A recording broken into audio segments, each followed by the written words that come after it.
board members who have been excused from this meeting. So we have Sarah Beeson and Julie King.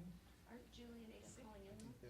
And they are not here and present, but I think Julie King and Ada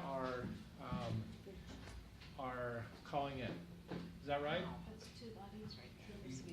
That's, I can't tell.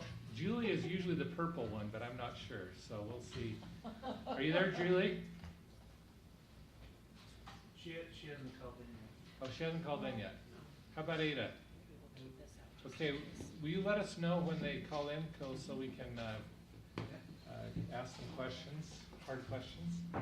So, Superintendent, we'll go ahead and you can proceed with the study stuff. Okay, thank you, President Clement. Appreciate that. Appreciate everyone being here for our study session. Seems like it's been a month since we met, but that's been fine. It's been June is a great month.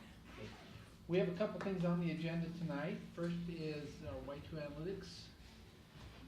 Kyrene and Emily will be here presenting to us the results of the survey. We'll turn some time over to Kimberly to introduce them, kind of get some background information, and then we'll spend about 45 minutes or so on that. After that, we will review the fiscal year 2023 tentative budget. And Rob and his budget team are here. Appreciate them being here, and he can introduce that. And we'll proceed to that point to see if we have any more time for government. So, okay. Kimberly. Well, I think that because you guys just heard from Y2 about a month ago, there won't be any further introductions to them, but I would like time just at the end to make an overall recommendation, if that's okay, Superintendent. That would be great. Okay. And maybe for the public to be aware of the, I just going to tie the focus group conversation we had last time versus the survey and making that connection. So. Okay, so I apologize, I forgot about that. Y2 started out with focus groups across all of the demographics of meeting the geographic areas of Alpine. Did a male and female focus group, about 6 of them total. And from there, they were able to gauge just some initial response on a bond and bond numbers. They took that information and feedback and helped formulate a survey populated with questions that they felt could then give them the information that they needed to get some findings to share with you as far as what would be a confidence level of going for a bond. So that's the purpose of today, is to see the results of the survey that was done. They'll explain the sample size that they went for and the time that they had it out there, and they've broken it down. What David and I have been so impressed with, because we got to see it yesterday as we met with Emily and Kyrene, but we were just so impressed at how they can break data and information down, and they're so good at what they do. They're working with another large district in Utah as well, so they're a very trusted group, but you can ask them whatever questions you'd like. So watch the presentation, and then let's do some questions after. Perfect. And when we go to state superintendent's meetings, I usually do a Y2 drop every once in a while. So you guys tell me, yeah, we're working with Y2 Analytics.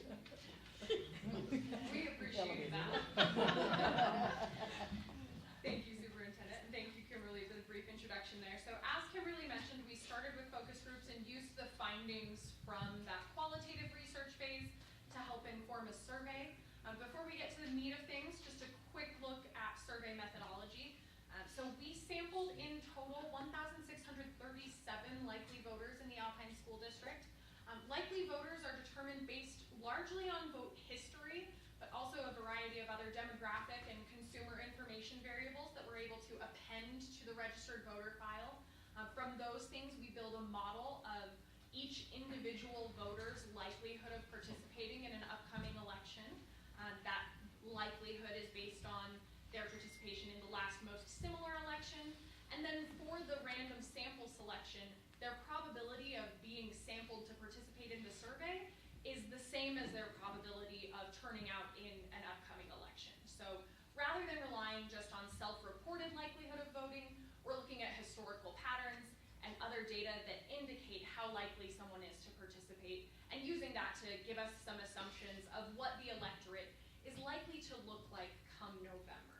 So that gives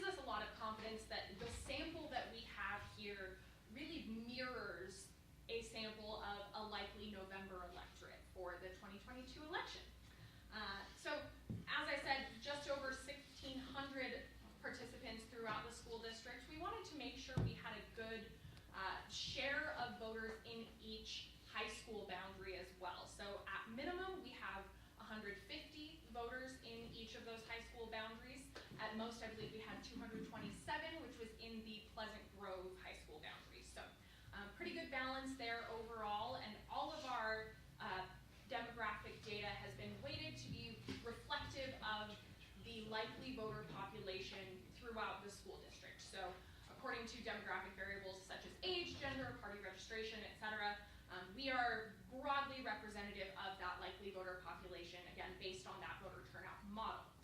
Our survey was in the field for just over 2 weeks, from May 15th to the 31st, and the survey was administered online. So we reached out to voters via email addresses that were again appended to those likely voter records.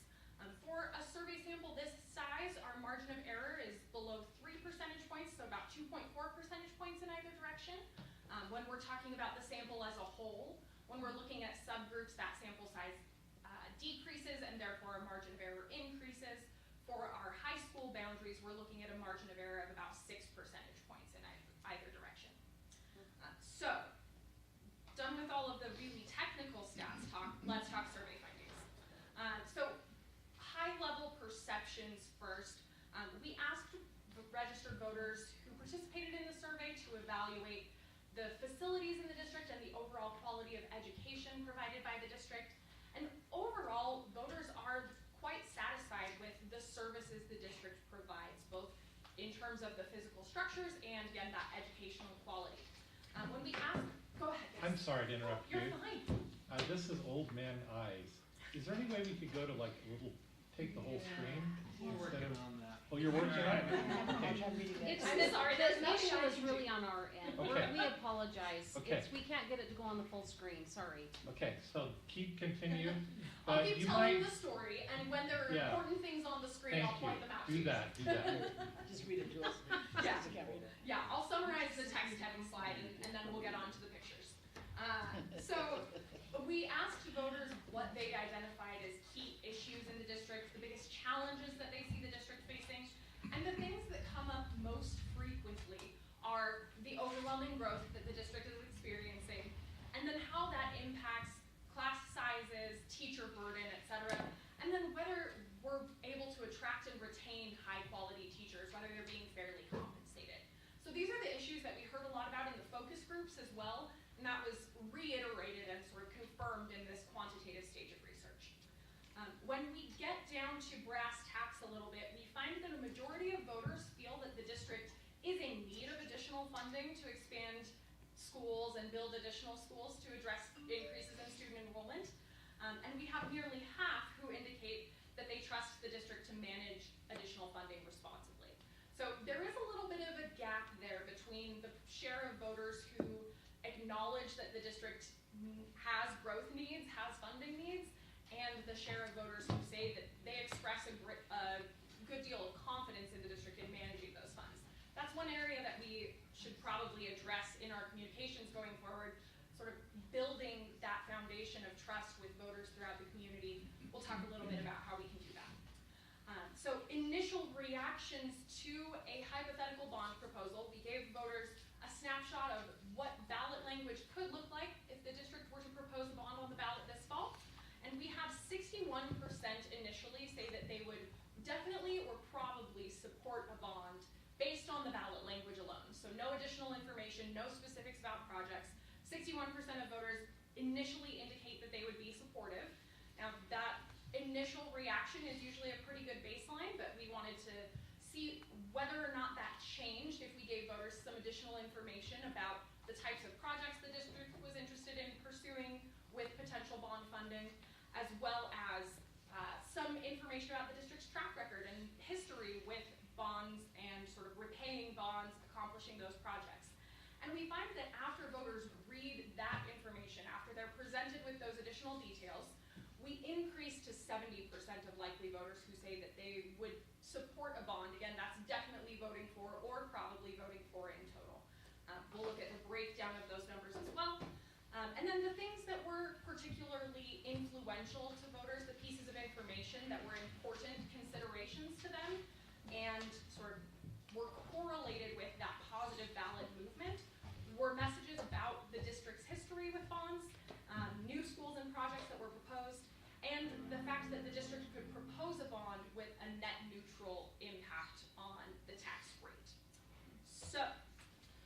numbers, I'm sorry, Yes, those numbers are pretty similar to our last bond, is they that sure right? are, yes. Okay, so, Quite similar, yeah. and you hit pretty close on the actual, devoted percentages too, back then.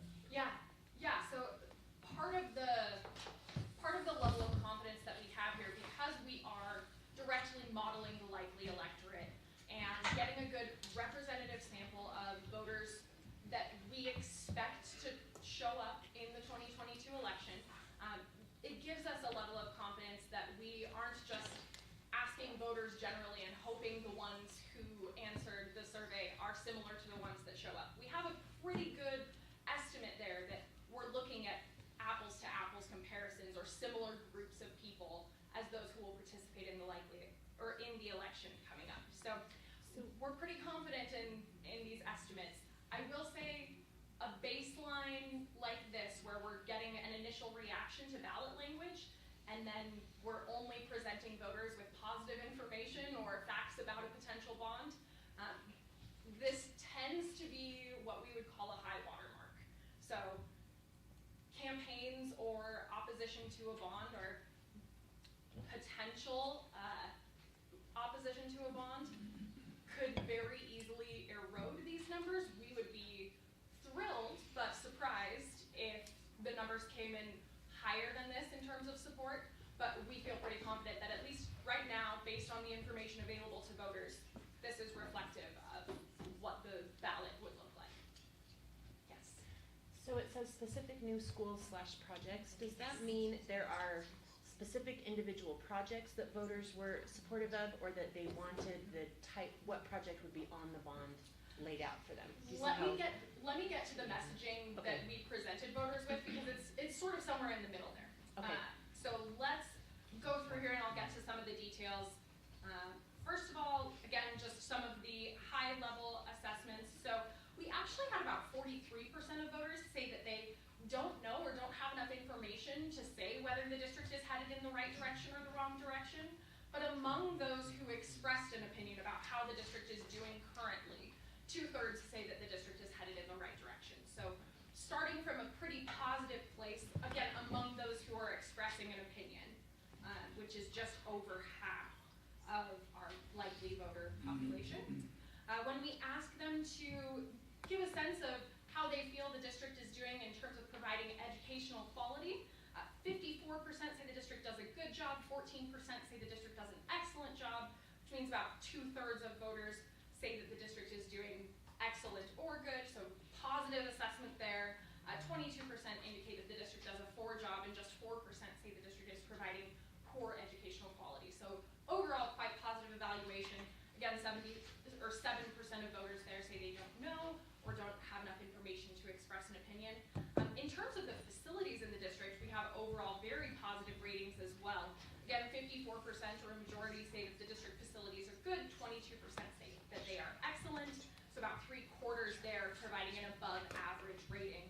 Just 2% say that district facilities are below average, and no voters reported that facilities in the district were terrible. So pretty positive ratings overall, although we do see concerns about just the growth, the size of the schools, the student-teacher ratios within classrooms. So certainly there is still a sense that while facilities in the district are good, they are not quite adequate to address the growth that we're seeing. Some of the other concerns that voters expressed were really focused on, again, sort of the student-teacher ratio, but also pay compensation for teachers and teacher quality, our ability to retain teachers in the district. We also asked voters to express their level of confidence in various aspects of district service. The things that the district, or that perceptions of the district really highlight, where the district really shines, are in regards to making schools safe for children. The district received an average of 6.7 on a 0 to 10 scale for confidence there, so really positive evaluations. You can see the distribution there of school safety perceptions and sort of the confidence that voters have in the district for making safe schools. We've got a large cluster here up in that 7 to 10 range, so really positive evaluation of school safety and creating a safe environment for students to learn. Additionally, providing high quality education, the district receives a 6.3 on that 0 to 10 scale on average. Again, a large cluster of that data being in that 7 to 10 range, really positive associations there. And then recruiting talented teachers and staff and delivering value for taxpayer investment in the district are the last two things that we would say are relatively higher on that average distribution here. Again, most of those responses clustered above 5 and many clustered between 7 and 10, giving us that 5.8 average rating on that 0 to 10 confidence scale. Other aspects of district confidence, nothing falls below a 5 average, so at the very least, the district is passing in all of these categories when it comes to voter confidence. But there is a little bit of differentiation in terms of the areas where the district performs especially well or where the voters have higher levels of confidence or trust in the district compared to, at the bottom of the scale here, fairly compensating teachers and staff receives a 5 on average on that 0 to 10 confidence scale. So relatively lower, relatively poorer perceptions there. But again, no averages below 5, so pretty positive ratings across the board. When we ask voters, I alluded to this earlier, whether they agree or disagree with each of the following statements. First, the Alpine School District needs more funds to expand and rebuild its schools to meet both current and future needs.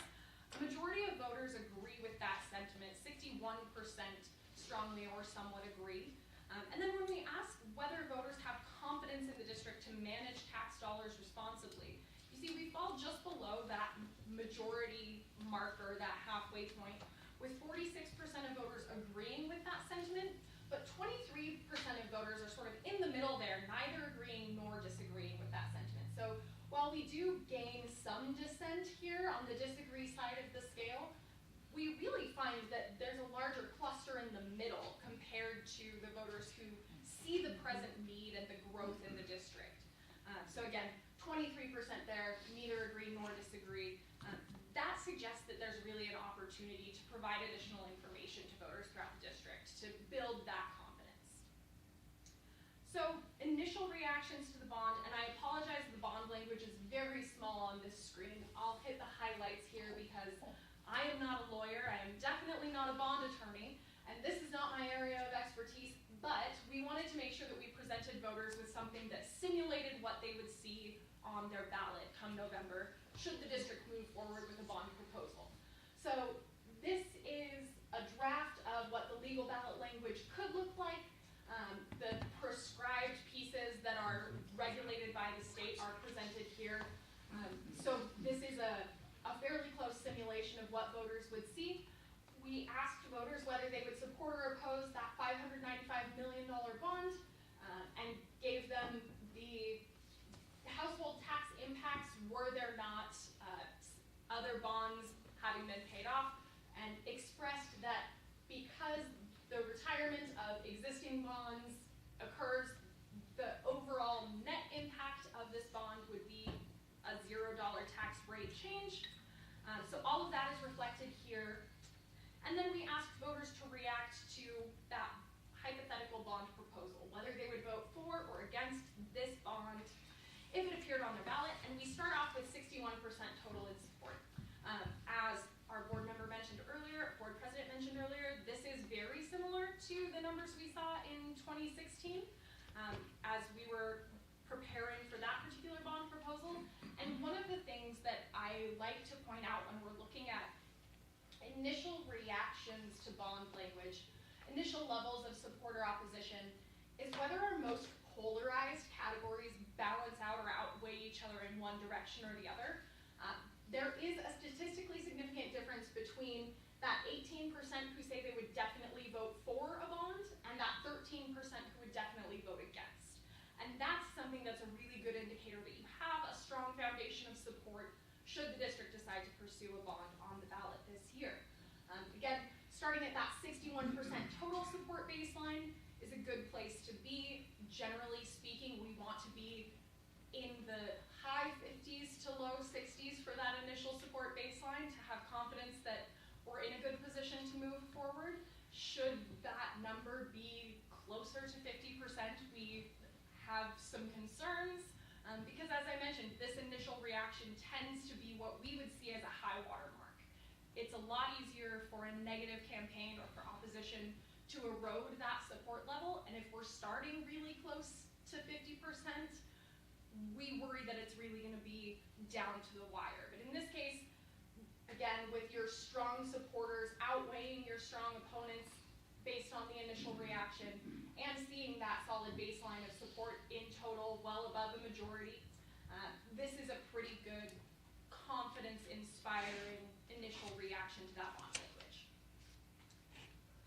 We looked at this broken out by demographic subgroups as well. You can see there is a difference between men and women's reactions to the bond language. Women start out more supportive than men, again, just based on that initial bond language, but we have majority support in both genders.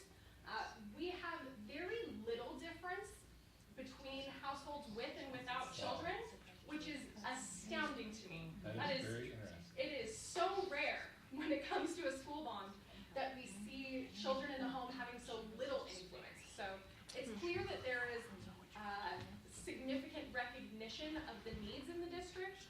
And one of the things that this confirms what we heard in the focus groups, that really the community values education, and investing in the education in the community is seen as an investment in the community as a whole. Even if it's not for themselves or for their own children, it benefits the economy if we have a well-educated population. It benefits everyone's home values if the schools are good. So this is something that I think is very surprising and also very heartening as we're thinking about, again, that initial level of support or initial reaction. Age differences, not a lot of significant differences here when we're looking at the age cohorts. One thing that I do think is particularly interesting is our 18 to 24-year-old voters. We don't have anyone indicating they would definitely vote against a bond. I suspect that if we actually broke out the age differences by homeowners versus renters, we would see a little bit of a causal mechanism there. It's really easy to support something that funds education if you don't pay property taxes and it doesn't seem to directly affect you. That's a little bit of speculation on my part, but it's what we've seen in the past. So again, solid majorities of support across all of our age cohorts as well. So really positive reactions initially. And we looked at this geographically as well within each of our high school clusters. You can see our initial baselines, again, majority support in all of our high school clusters except American Fork, where we fall just below that 50% threshold. We're starting out at 48% in the American Fork High School cluster. And then one thing that interested me as well, our highest level of support, or of definitely supporting the bond voters, was in the Orem High School cluster, where we had 26% of voters who said that they would definitely vote for a bond. Our areas where we saw relatively lower levels of support, Pleasant Grove, Lone Peak, American Fork, and Timpanogos. But again, across the board, majorities starting out initially in favor. We asked voters why, in their own words, they would be in favor or opposed to a bond. And the things that really jump out on the positive side of things, the issues that come to mind for voters or motivators for why they would support a bond, really focus on, you can see in the word cloud here, the need in the district, the need for more space, the need for more classrooms, for more teachers, to reduce class sizes. There is some sense among those who were initially supportive, at least, of the connection between enough space and enough teachers to facilitate smaller class sizes. Initial reactions against the bond really focus on fiscal conservatism, taxation, the district relying on debt to fund more buildings, etc. That's one of those ideological hurdles that we see anytime a bond is proposed in any municipality in Utah, is just that sense that relying on debt and property tax-based debt nonetheless is something that's difficult to overcome. So those are the biggest hurdles or complaints that we see. Voters would like to see less reliance on debt and taxation. So skipping ahead a little bit, we looked, again, after we presented voters with some additional details about the bond, we we asked them again whether they would vote for or against, and we gained 12 points in strong support. So we go from 18% to 30% who say they would definitely support a bond, and from 43% to 40% who would probably vote for a bond.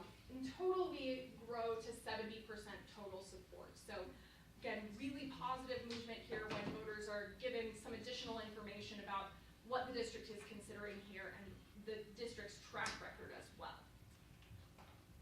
And this is also very similar to what we saw in 2016. A quick look at our post-ballot broken out across high school clusters, because I think geography is important here as well. You can see that we increased our definitely vote for category in every high school cluster across the board, where Orem was at 26% definitely vote for initially. They jumped to 36% and are no longer the most likely group to support the bond once there have been additional details. Our high growth areas in Lehigh and Westlake become significantly more supportive than they were initially after reading some of those additional details. And we also see growth in those areas that were initially a little bit softer support. So our support increases in American Fork and Pleasant Grove, though again, Pleasant Grove is still sort of down here in the more hesitant side of things, but 62% of voters in that Pleasant Grove high school cluster likely to support a bond is not core positioning by any means. And then a quick look at the actual movement from our initial reaction to the bond to our post-bond or post-messaging evaluation, post-additional detail evaluation. You can see we persuade, or a lot of our voters who were in that probably vote for category initially moved to that solid support, that definitely vote for area. We brought some folks who indicated that they would probably vote against into that soft support, probably vote for region. And then we have some people who initially said they would definitely vote against who moved into that probably vote against area. So we're softening the opposition a little bit to some degree. And then we do have a little bit of even more positive movement. So you can see some of these thinner lines going from the definitely against to the probably for or the definitely for, and similarly from the probably against thin line there up to the definitely voting for. So some positive movement overall. We do lose a few folks here. Largely that's when we're talking about the restrictions on how bond funds can be used. So the fact that it can't fund teacher salaries. That's a turnoff for some of our voters who are especially concerned about retaining and compensating good quality teachers. But overall, again, a lot of movement towards support of the bond here. So some of those considerations that we presented to voters that were especially influential. So this, again, a very text-heavy slide. I apologize. I will summarize things briefly. So we presented voters with 7 different statements that included some details about the bond proposition, what's being considered, and then again, the district's track record with bond debt and repayment. So our first message here was focused on the present need, so the increased enrollment and growth in the district. This one said the bond is needed due to the increased enrollment in certain areas of the Alpine School District. The district has outgrown many of its current facilities. Growth projections indicate an increasing number of students will be added in the future. This bond allows the district to be prudent and prepare for the long-term needs throughout the area. The second one, bond money can only be used for capital expenses, so we did want to clarify to voters that bond money is used exclusively for buildings, facilities, those types of capital expenses, because that is a common misperception that bond funds could or should go to teacher salaries. So state law requires that bond money can only be used for constructing and upgrading schools and purchasing land for future schools. Bonds cannot be used to pay for teacher, staff, or administrator salaries or supplies. This bond is only to address the need for safe and adequate buildings and classrooms for the students in the Alpine School District. The third message was focused on those specific projects. So the funds from this bond would support initiatives to build a new high school, middle school, and 5 new elementary schools in the Alpine School District. The proposal would also likely include completing the final phase of the Pleasant Grove and American Fork high school rebuild projects, as well as some smaller scale renovation projects. So this outlined to voters some of the plans that the district had for those funds. Yes? So this was all we told them in that area? Correct. So we put the only specific things were Pleasant Grove and AF. Finishing those high school rebuilds, Correct. yep, that's correct. Thank you.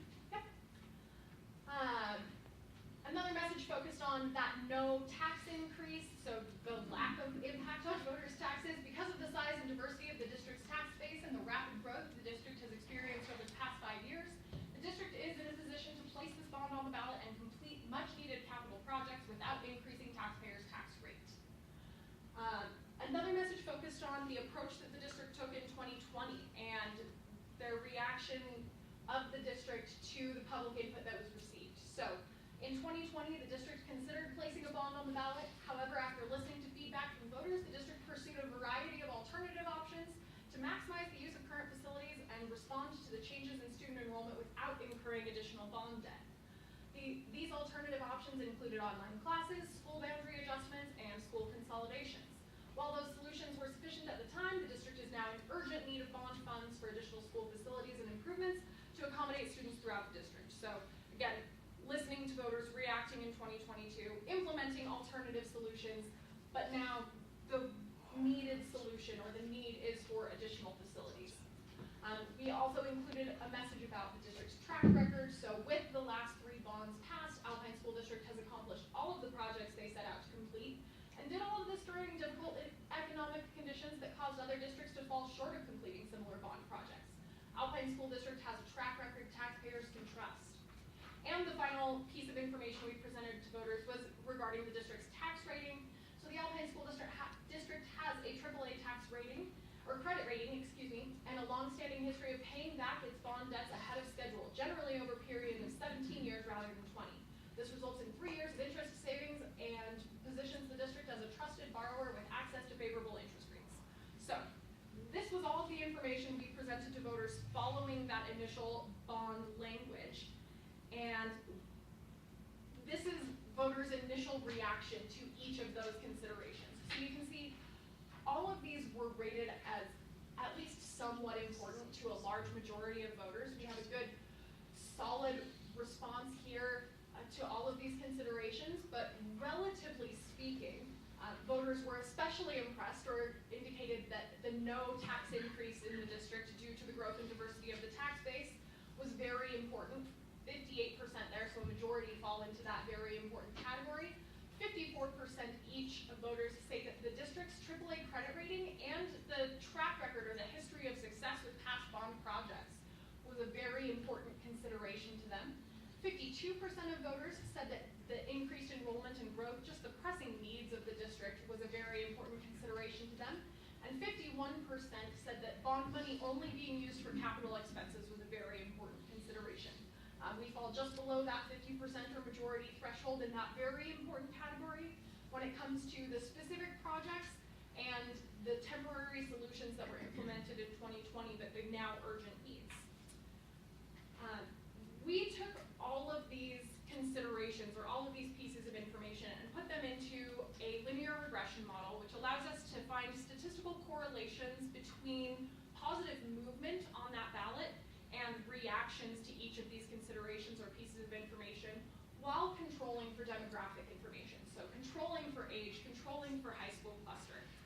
So some of the things that were statistically significantly correlated with positive bond movement, some of the things that were potentially influential in helping voters decide where they would land in that final ballot question were largely their initial ballot position. That's a strong, significant correlator.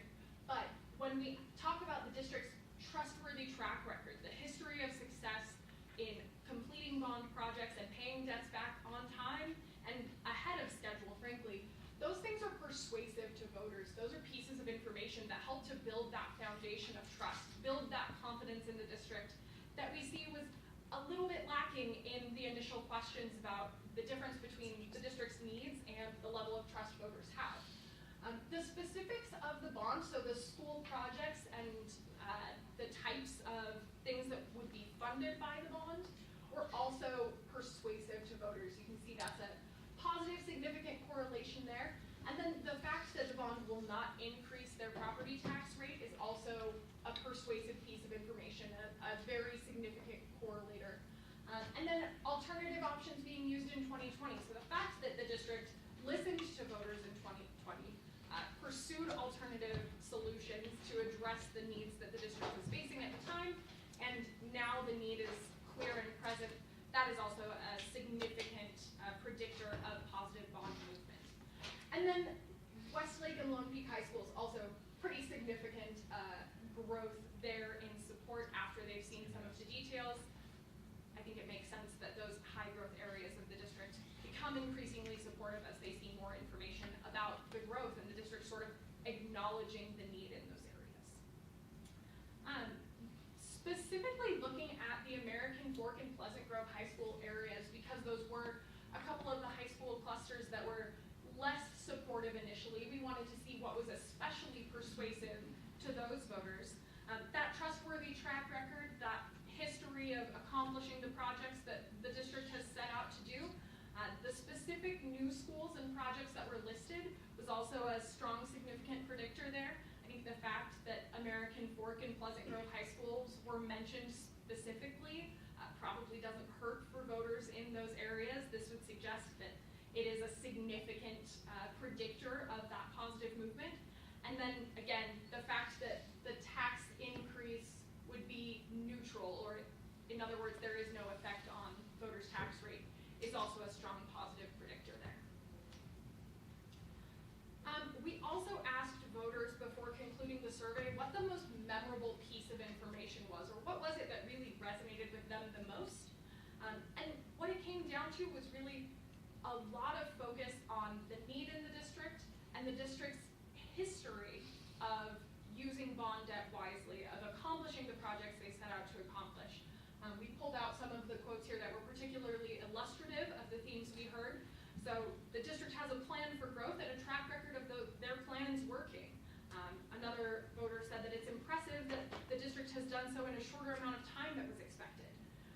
The money can only be used for school buildings, not for teacher salary or supplies. That was a piece of information that really stood out to some of our voters, and that was, again, a significant determining factor for some of our voters. The district utilizing other strategies to find solutions to growth without tax increases. However, these measures are no longer sufficient. That display of fiscal responsibility, of responsiveness to taxpayers and voters' voices prior to making decisions was also something that stood out. Again, the district has repaid every debt on time, and that the last bond was successful in helping the district to grow. This gives me confidence that the next one will do the same. And then finally, another voter and several voters mentioned the information about the AAA credit rating and access to favorable interest rates because of a history of early repayment. So again, building that confidence with voters and presenting them with this information is something that has been compelling based on the results we see here. And that concludes our whirlwind tour for this afternoon. Any questions? Go ahead. So I assume that if you have not been representing them, you are probably aware of some districts that have bonds have failed recently. I don't know, anything you could do to kind of contrast the ones that fail from what we're seeing, or kind of, I'm sorry, that's a weird question, but, you know. Yeah, I think I understand the question though. So I will say the biggest indicator to me is this initial bond positioning and the positive movement that we see. So again, that initial level of strong, definitely supportive voters outweighing that definitely against constituency is a really positive indicator to me, and is something that differentiates the district from other districts we've seen. The one district that we've worked with that was not able to pass their last bond. This is one of the challenges that we see, is that if there isn't significantly more enthusiastic support than enthusiastic opposition, we get worried. So maybe they may have had more similar, definitely Yeah, for it, basically, to definitely against. basically even proportions there, and that's cause for concern. It's especially cause for concern if we see the responses more weighted in that definitely against category than that probably against category. We have some ability to move these people in the middle, right? We saw in this movement chart, there's a good chunk of people who say that they would probably be against a bond, who move over and say that they would probably vote for. That's a good sign, but we don't move as much of this definitely against category. We don't get as many of those people to come over to our side after presenting them with additional information, and that is sort of the cause for concern area. That's where I would see a red flag, is if we are seeing more of the opposition focused in that enthusiastic, strong opposition category than we're seeing in that soft opposition category. In this case, we have twice as many people in that probably category than we do in the against category. That's a good sign. Additional questions? Yes. Got a question. Talk really loud. Yes.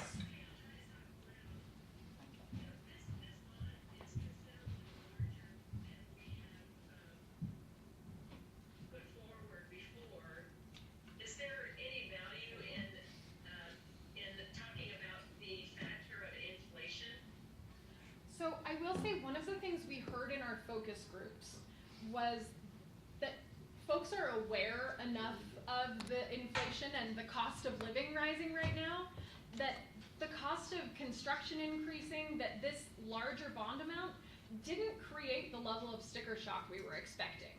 So we had one voter who said, that's what, 100 houses? And, you know, being a little bit facetious, but not that facetious. So I will say that doesn't seem to be something that voters are clinging to. We're not seeing a great deal of sticker shock. And the number that is the most important to voters is, what is their household tax impact at the end of the day? How does this affect them and their household individually? And the fact that that $595 million number results in a net zero tax increase means that voters are willing to support this, both because they see the increasing cost of living and because this is something that is an investment in the community that doesn't require more from them than they're already giving. Julie, are you on there? I just wanted to make sure. Julie is there, yes. Go ahead, Ada. Sorry, I just didn't hear. wanted to make sure I'm hearing this language. You're saying a net zero tax increase. Do you actually mean a net zero tax rate increase? Yes, that's correct. Yes. Did you have any questions, Julie?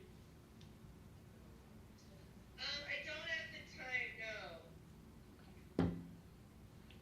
Okay, just wanted to make sure we're hearing what you. Go ahead, Ada. I just want to make sure that there's a clear understanding of the tax rate increase, that people may pay a higher amount, but the tax rate will be the same.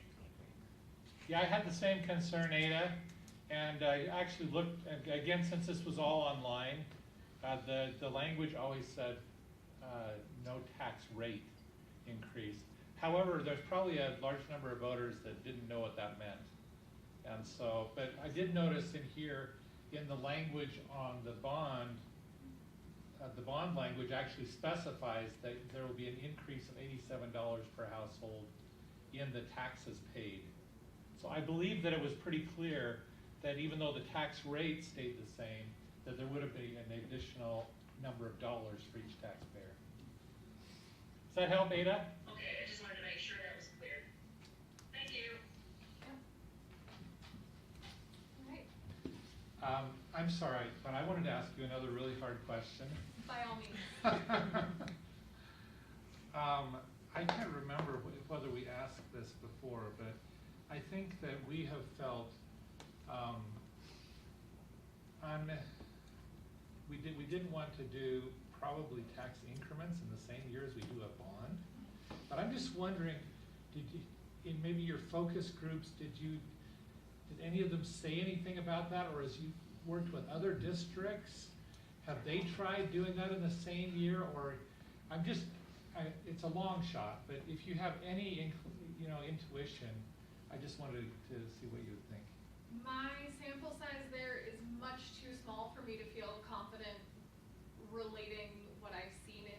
one other district to Okay. Alpine, so I don't know that I have any particular guidance here, and we did not ask any questions about how tax increments may or may not affect folks' support of a potential bond. So I don't have any data to that Okay. effect, I'm sorry. You don't wanna like put your foot out there No, to be shot not at. particularly. Thank you. Yep. I think that piece of data that you talked about, that there was a certain group that did not like us relying on debt, to fund buildings, that speaks to a tax increase. Yeah, that's a definite possibility. Again, that would be speculation on my part, but. So, I think I still have my question from the beginning. The question would be, do you see data here that says specifying the projects makes them more likely to vote, or just specifying the exact project, or specifying what type of project? So we've had some conversations about one of the problems we had with the last bond was growth patterns by phase 4 ended up being slightly different than what we anticipated, and we needed to move a school, Sure. which people were pretty understanding about, but still frustrating to some. So one of the questions that we've had is, should we specify, especially in the later, where exactly that project is gonna go, or should we say this type of project but not specify a location? Do you have data supporting which of those would be more beneficial? I don't, because in this case, the only information we gave voters was sort of the categorical specification of projects. What I have seen in this survey data and in the focus groups we conducted for the district is that seeing a plan laid out, understanding that the district has sort of done its homework to develop a plan for how those bond funds will be used, seems to be the key factor there. So if the district says, we're budgeting for a high school, a middle school, and 4 elementary school, or 5 elementary schools, because here are the growth patterns and these are the areas where we have the most need based on these facility assessments, all of these things that the district has done to produce those estimates. Those are the things that tend to be the most significant predictors of support. Having the individual school sites laid out is persuasive to some voters. We find that some folks want to know, want to see exactly how each dollar is going to be accounted for, or eventually want to see that they will, have access to exactly how each dollar was accounted. But generally speaking, I think, again, having that roadmap, those categories laid out is enough to inspire that confidence. And the more specificity we can give without maybe tying the district's hands to some of those details that might shift down the road, seems to be beneficial. Okay, thanks. Okay. Thanks a lot, Kyrene.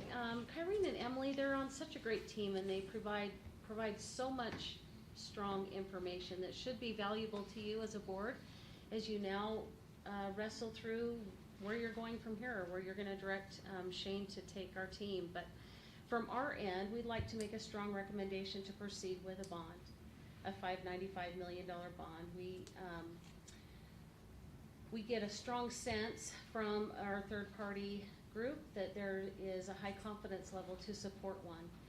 Secondly, our voters have an opportunity to weigh in on this, and that's why we also like going after a bond. We know that there are a few ways that we can go after really large projects like this, but having our voters participate in that has really been, I think, valuable for us. But you guys have to do taxing in lots of different ways. But our recommendation, if you're wanting to know at the end of the day, we would recommend proceeding forward with formalizing going after a bond for $595 million. But please let us know where you're at with that recommendation. I know that Shane has told us that you've got another study group coming up.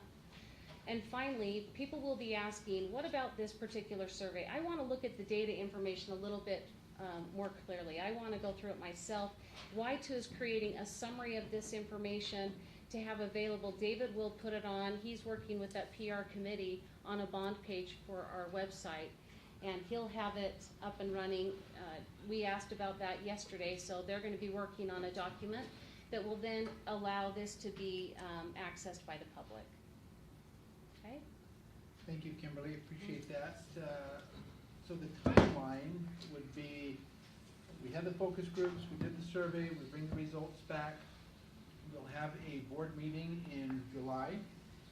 What Kimberly has suggested is that we believe that you should continue to study the possibility of putting a general obligation bond on the 2022 ballot.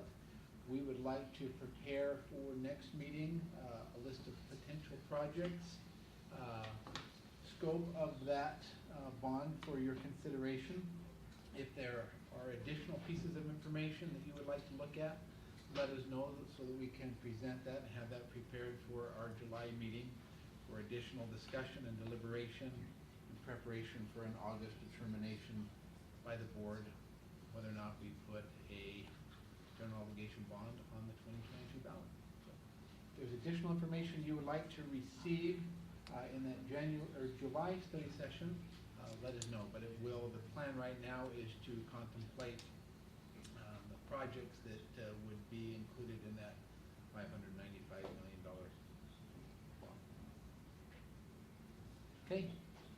Emily, Kyrene, thank you. Appreciate our partnership with you and your support, the work that you do to inform our Board of Education.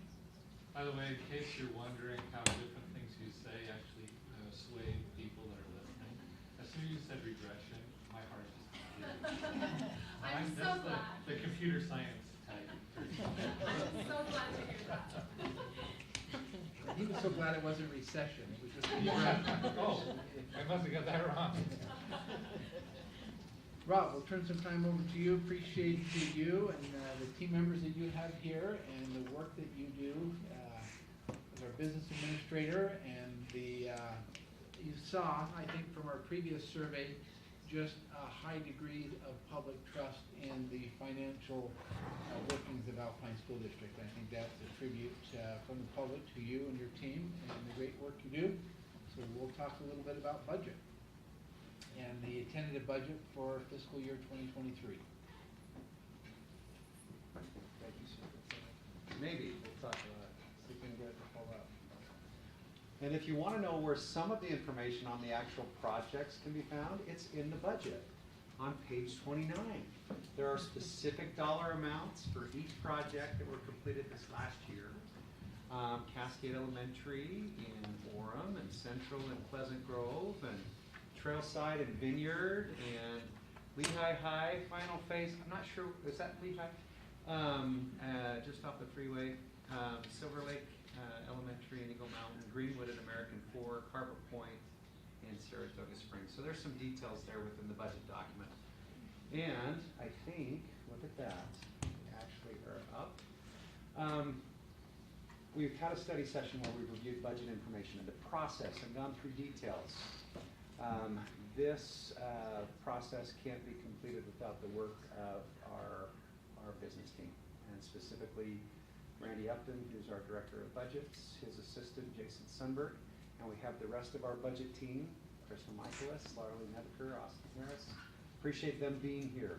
They are the best team in budget that we've ever had in Alpine. And I've been here a couple years, so really proud of this group.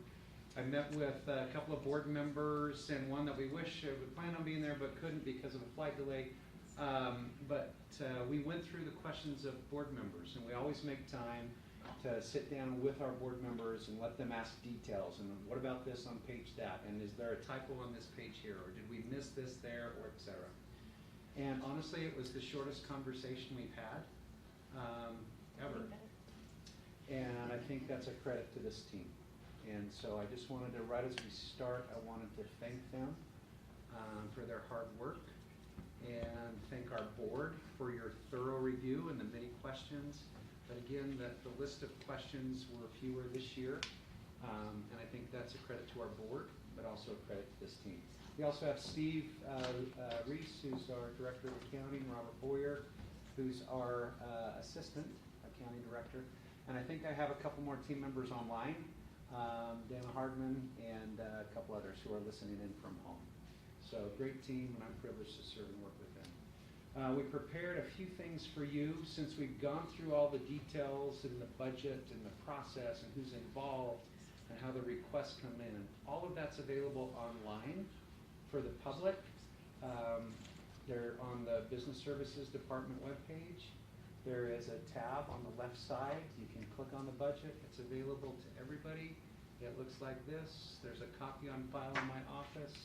And I have one additional hard copy right here. If someone would like it, we're happy to provide that to you as well.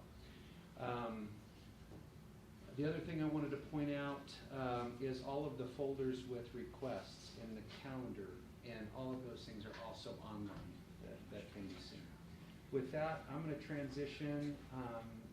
Randy's going to lead us through a presentation. We're going to focus a lot on the property tax piece. Again, that's something our public, that the board is very sensitive to. We want to talk about the property tax piece. The basic property tax rate was set by the tax commission today, about an hour and a half ago. And the team had a set of numbers. We had a budget put out, and they quickly adjusted to update this presentation for you with the latest, because we just saw 1652. And we're going to talk about that. And this is the last year that the basic rate will be held at the floor of 16. That was HB 293 that was passed 4 years ago. This is the 5th year. That replaces the 1571. That replaces the 1571, 1652. Okay, perfect. So anyway, but again, that's just a kudos to this team. They responded very quickly and updated that for you. So with that, I'm going to be quiet, let Randy jump into the meat, and then answer any questions that you might have. Okay, thanks, Rob. I want to echo what Rob said and thank the budget team for their good work. There's been, as the board knows, there's been a lot of changes this year, a lot of great ideas, a lot of things that have come to fruition after studying for a long period of time, and property taxes is no different with some of the changes that have gone on. So we're seeing some things that I don't know about Rob. I know in my 25 plus years in school finance, I haven't seen anything like this before. So a little bit different, but again, thanks to, as Rob mentioned, we got the basic levy today about 340 before we came up, and the team did a great job adjusting, and so I appreciate them. On the first slide, we want to talk about, we want to start with where our original assumptions were and kind of where we were at the beginning. And keep in mind, we're estimating these things back in January, February with the best data we have available, and we're looking at some smoothing. We're looking at multiple years. So what were our original assumptions? Our overall tax rate value, we estimated that to increase at 10% over the last 4 years. You'll see here in a little bit that over that period of time, it's gone anywhere from about 12 to 16%.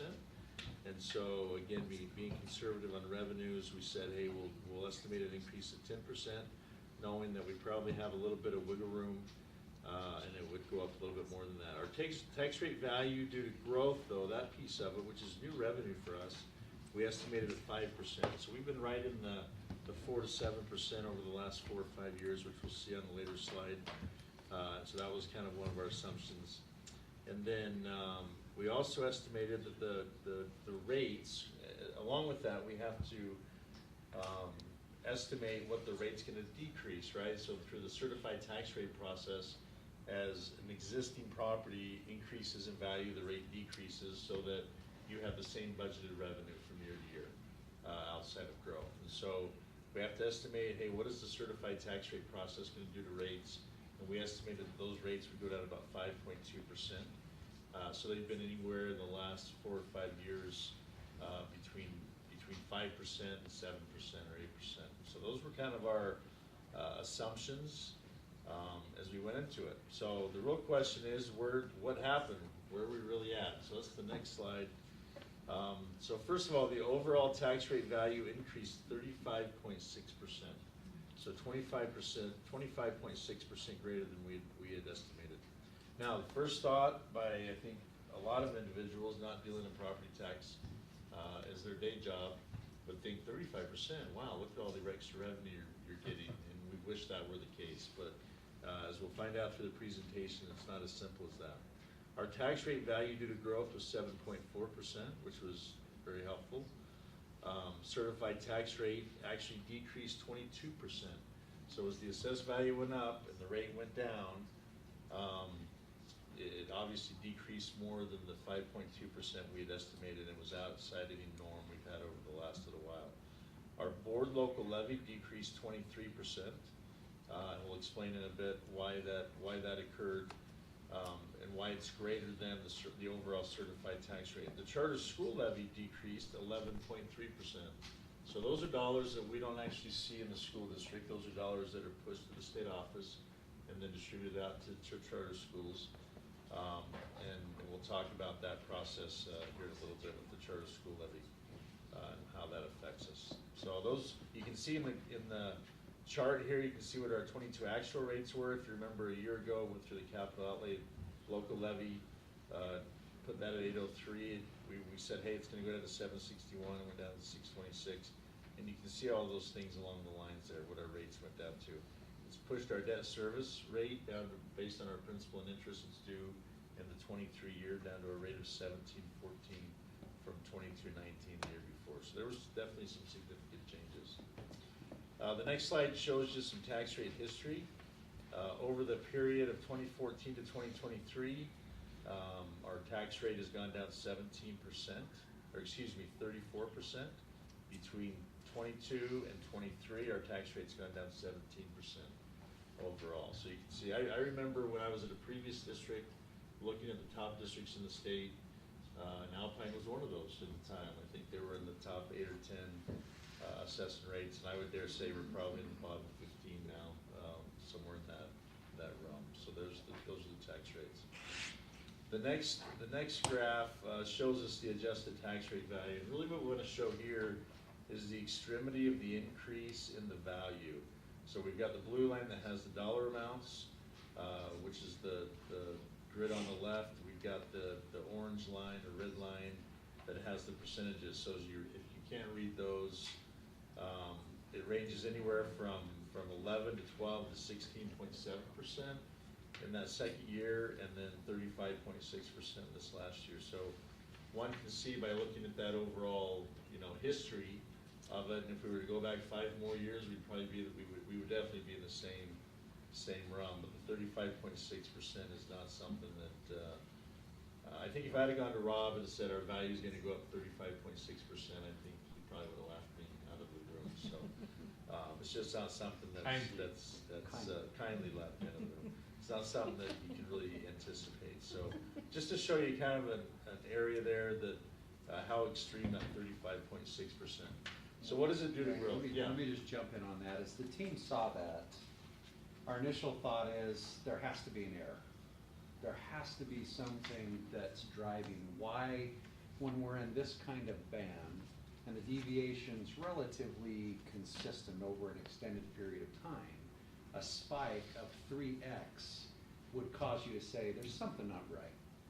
So we talked as a team and made a few phone calls and said, hey, is there a calculation error? Is there a tax increment project that wasn't considered? Is there?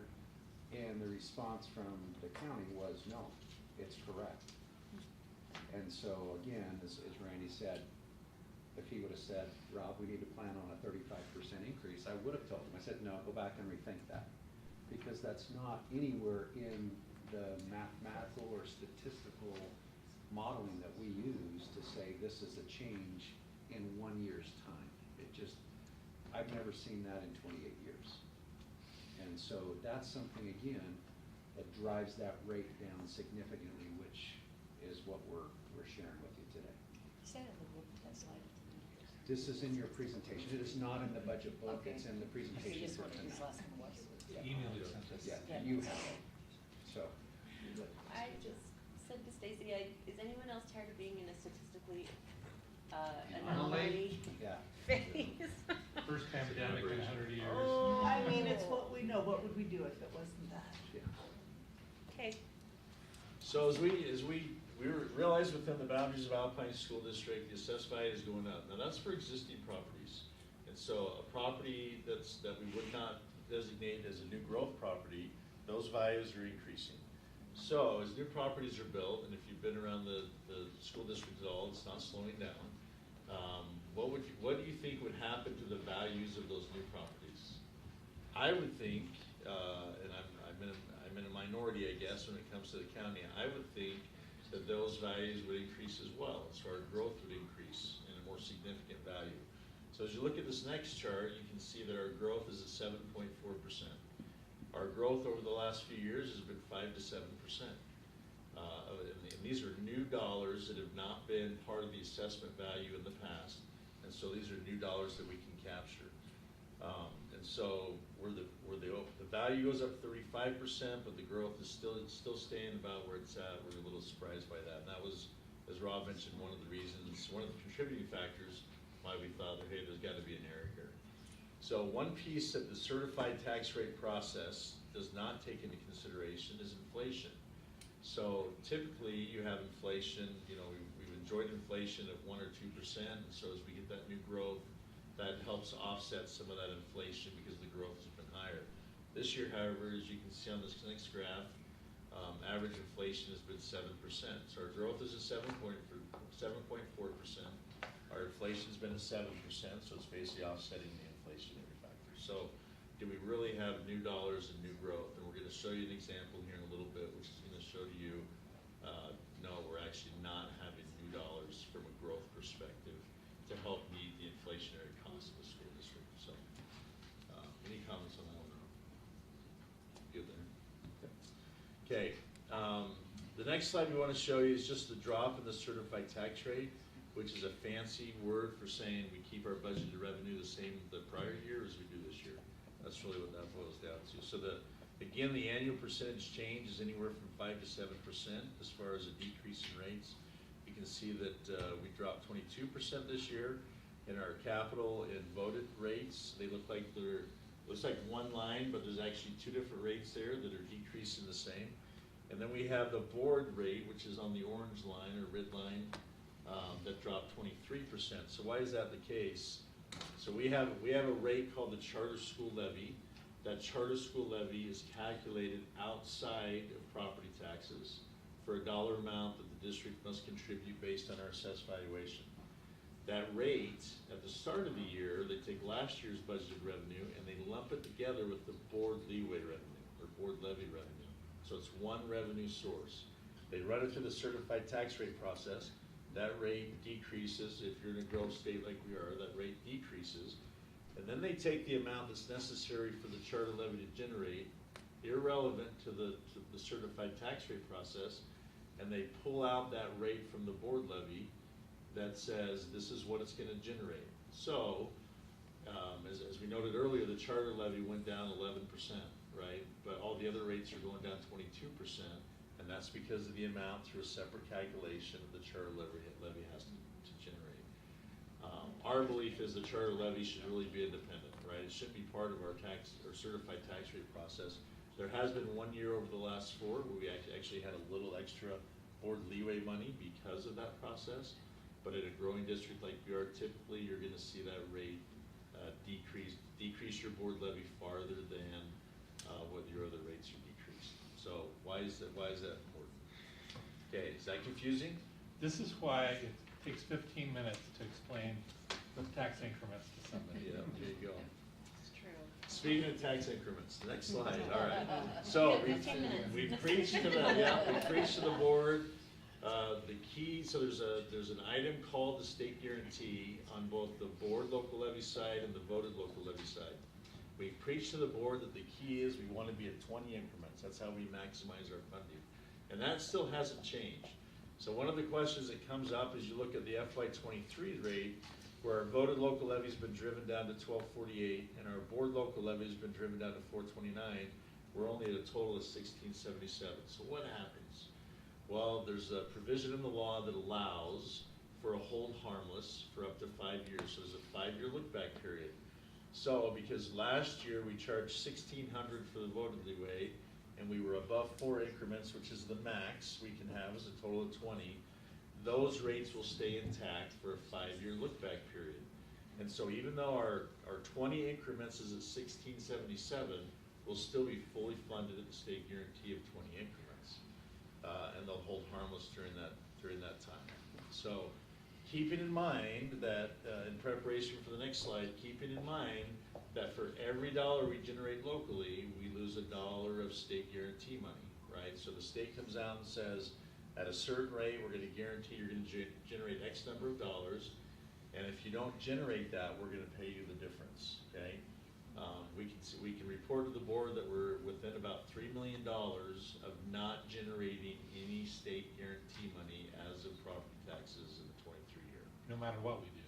No matter what you do. Yeah, so that's kind of how close we are, so, okay, is that enough there? Okay, now here's the telling chart. So if you can visualize from the chart, there's 4 increments that come into play, giving us the guarantee that we need from the state. So this is on the board local levy side. And so within the voted local levy, those 16, the rate of 16 increments generates the guarantee, and then we subtract out what we collect locally, and it's the same regardless. You can't raise that anymore because it was voter authorized. The board levy, however, the board local levy has a max of 25 increments. Not proposing today that you raise that to 25 increments by any means. But this is the process, this is what happens during the certified tax rate process. Because that rate was driven down, as you can see in FY22, we had a rate of 0.000559. So up to the 0.004 rate amount, whatever dollars are generated there are traded with state guarantee money. So every dollar we generate in the blue section, we lose $1 of state funding. Okay, so and that's the way that the state guarantee mechanism works. Anything in the orange or above is unrestricted funds. So you can see in the 22 year, we generated $5.5 million based on that tax rate of unrestricted board levy money, okay? So if I fast forward to the 23 year, now instead of 13 million from the blue section in 22, I'm now generating 18 million, so an additional 4 million less than change in the guarantee. So what does that mean? That means that's $5 million less than state revenue I'm receiving. So everything in the blue essentially is a wash, right? So even though I'm generating more money in the blue area, that's not more money from my budget. All that's doing is shifting what I used to get from the state, and now I get it locally. It just changes the source. It doesn't increase the revenue in the overall budget. The orange section is the section that increases revenue in the overall budget. The only problem is the orange section this year is a lot smaller than the orange section last year. So you can see there's a decrease in that unrestricted revenue. So by that board levy rate being driven down, as a district, we're actually losing funds where that's concerned. And so that's really a decrease. So that's another component that the growth has to offset that's already trying to offset the 7% inflation. So now we've got a double mechanism there. So Rob, I don't know if you want to add anything to that. No, we thought as a team, this would be helpful to try to explain and share with you how that mechanism works with the guarantee. It's doing what it's intended to do. If you generate it locally, the state gives you less. That's how those guarantees are supposed to work. The concern is moving forward. We think 1 year, maybe 2 year, we will be out of the guarantee for the board levy. So all of those funds will be collected locally, unless the legislature were to infuse significant dollars into those guarantee programs. So I think the tricky part to explain to the public then, correct me if I'm wrong, is they feel like as they're paying more, we should have more dollars. But that's not what's happening, because as they're paying more, we're losing state dollars. Correct. So the public feels like you should already be getting more, but we're not, because we lose an equal amount of state dollars. Correct. And that's why, Mark, it's so difficult to have a conversation about tax increments. Yeah. Because these mechanisms, they are difficult to explain. And so we thought graphically this was the best way we could try to share with you how that is working. And so we will continue to look for ways to better educate our taxpayers and talk with legislators. Going back a couple of slides, one of the things we did here is to show an unprecedented inflationary factor. And this is a fiscal year inflation. So I know last quarter it was 8.6 and we tried to show, to be consistent with our budget, a fiscal year inflation average over time. The team did a great job calculating that. But growth is supposed to help us capture those additional dollars to provide services. When your inflation is eating up nearly all of that growth, and I've got this reality where I'm losing state dollars because I'm collecting them low, I'm not gaining some of those additional dollars that we can provide for teachers, for salaries, or class size. It makes it more challenging here at the local level. It's kind of a double whammy, if you will, as we look at budgets moving forward. And that's why tax increments is an important part of our conversation in generating resources to meet the needs of students and support learning for families. Because we're not going to get those guaranteed dollars from the state. Even though we have growth in businesses and things. Correct. And I think as Randy pointed out, the inflation becomes a two-edged sword. It hits you twice, really. It does. So this was our best attempt to make more simple a pretty complex situation. So that was what I had to add. Randy, anything else that you wanted to hit on? Here are our board members' questions on that dynamic. So I would just say at the beginning, we said, hey, we increased 35% in value. What did that really mean? And we get kind of excited when the property tax numbers come in because there's usually some growth. And as a budget team, we can add money to the budget, right? We adjust the book, we add money to it. You can see the bottom line has stayed the same, but in reality on the revenue side, we took away $1.7 million when this came in because of some of these nuances that we're explaining. So that's what I'll say on that. Okay, perfect. Pending your questions, that's a wrap for tax rates and how it's a component of our FY23 budget. And again, thanks to the team, thanks for you, the board members, all that you've done, the questions. We hope this was helpful and informative as we move forward. Awesome. Yes, board member Baker. You're gonna ask a question? I'm thinking about it. A deep one. I'm thinking about it. Maybe I'm gonna sit on it in a few minutes. Let's come back. Okay, thank you, So- Rob. Thank you, Randy. I had some more questions. I was just gonna give these guys Oh. a chance, because I'm always. Oh, I met with him yesterday. Okay. There was a pause, so I moved on. No, thank you. So I was actually trying to hunt through the budget book to find the total expenditures for the budget. Is it around 600 million? A billion? It's up to $1 billion now. $1,047 million. Without capital? No, that's That's everything, all. all inclusive. Not without capital. So just just the general fund? Sure. General fund 764.4 million. Okay. So it's on page 22. In the executive summary, if you want to look at those first 30 pages, that you're going to get There we the go. meat of what you've got there. Hold it. Page 22. Hold on, 27 something. So, 22 in the hard copy. maybe this is more of a comment than a question, but for board members, if we did max out our increments, we could do 21 more increments, which would be about 95 million a year we could get off of increments, which would be, You can get off of the bonds. We could generate from increments. that's a good point, but I mean, yeah, we could get off of bonds. But the other thing is, if you look at the percentage of 600, well, whatever that, 800 million, right? Mm-hmm. It's definitely like over 10%, right? So if we were to look at that, if we could somehow get to where we were maxing out our local contribution, we could get a significant increase in our budget. And 10%, so you could decrease class sizes by 10%-ish, right? If you were willing to do that, so. Is that We for don't want me? to do that, you know. That was a when you're- lovely if, but you So increase taxes by how much? significantly. So maybe, So you wanna start doing it a little at a time, but the bottom line is, we also don't wanna sit on our hands, right? We wanna have this funding available to our students.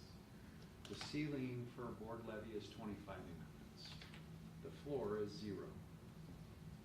And we're at 0004. So again, we're close to that floor. And so what Mark's pointing out is the difference between where we're at and the ceiling. Each tax increment generates about $4.7 million annually. And the impact on our median home value increased this year to just under 500,000.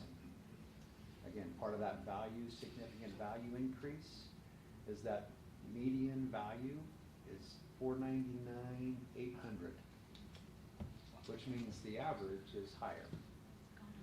And the impact at that median is about $2 a month, about $27 per year for each increment. So you could do the math, Mark, Yeah. and see what 20 increments or 21 increments would do. We don't wanna do it in 1 year. But Or anyway, even 2. I just Or wanted maybe to at all. share, I just wanted to share with you kind of how that Yeah. math works out. 'Cause our team, as we talked through, okay, what questions might the board Yeah, ask? this was a That was great. one we thought you might ask. Well, it answers the question of, do we need to pay attention to this 20 increments thing anymore? And I think the answer is probably not, because by the time we run out of our 5-year hold harm list, we wouldn't We're be out getting anyway. anything anyway. Which makes me really sad, because now that's been a big motivation to get the board to go to truth and taxation in the past. Now we have to actually say, do we wanna leave money on the table that we could have used to fund education?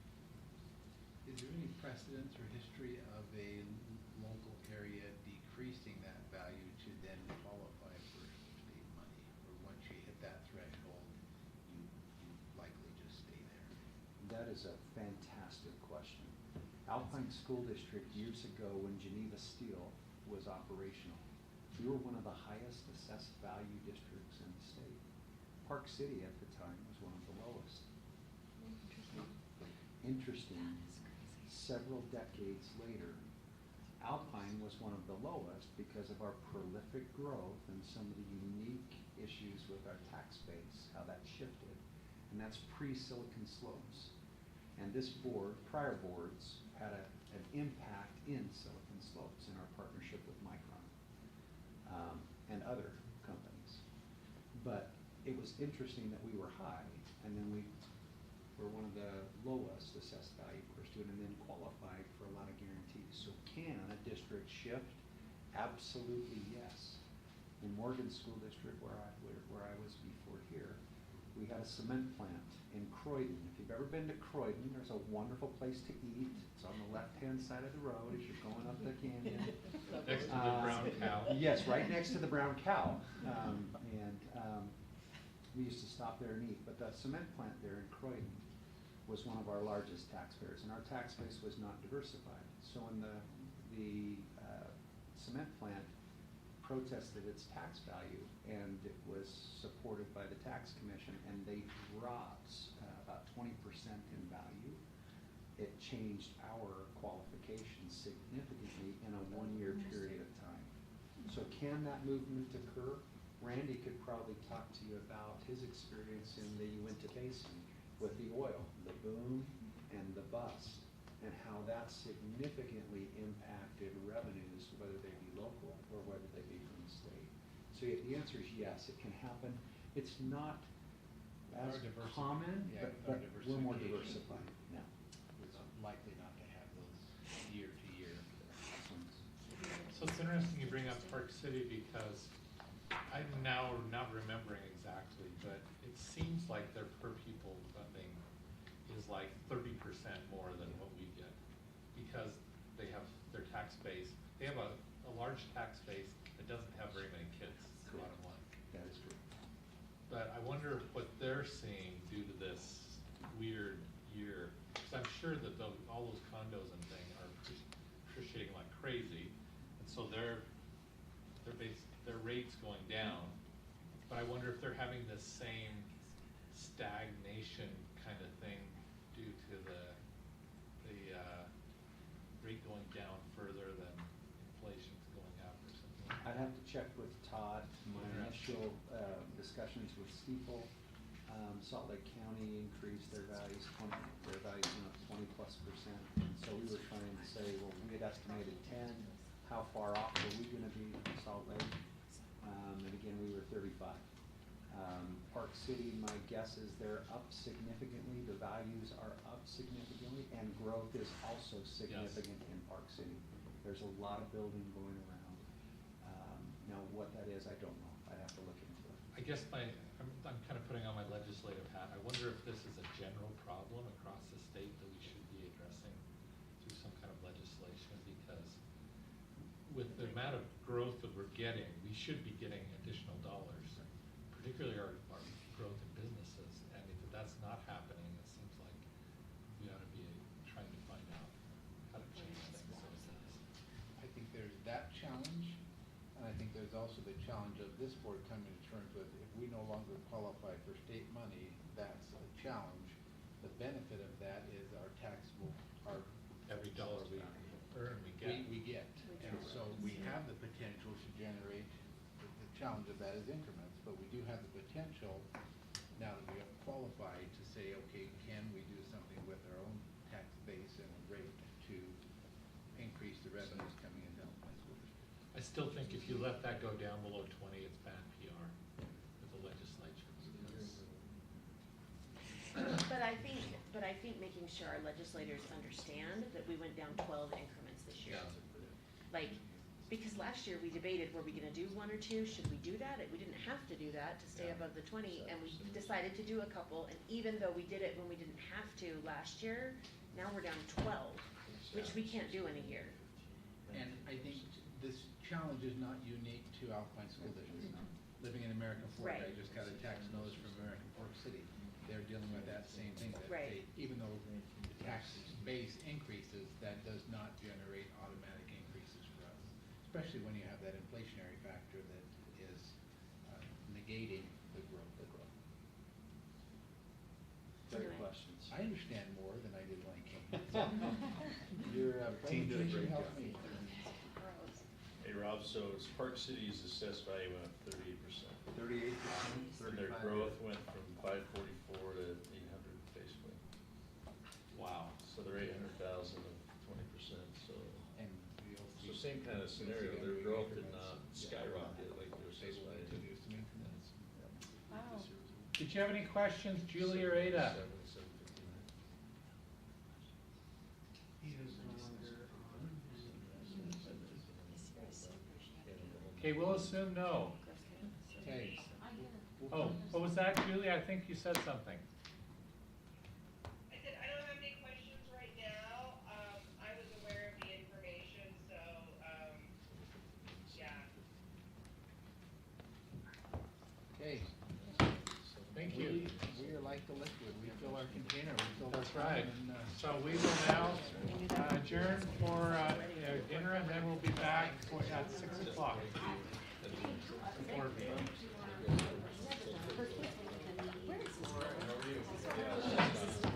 Every 5 years. That's the Space Center. Oh, okay. Picture in that. Is that it? Can you worry that the median value? It's meant to say the next 2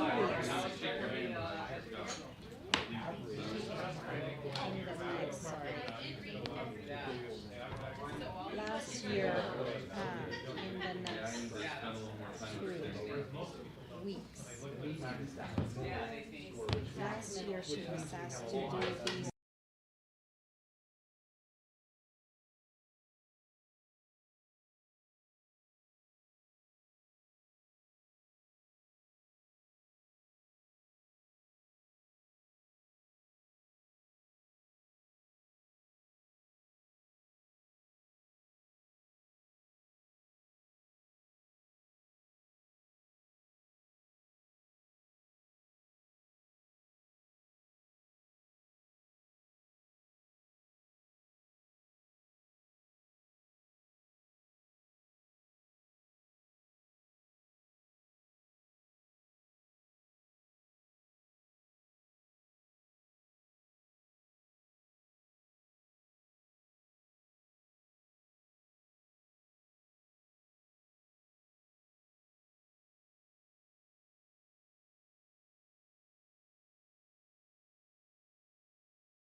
Last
You're very important, yes, very important.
something like.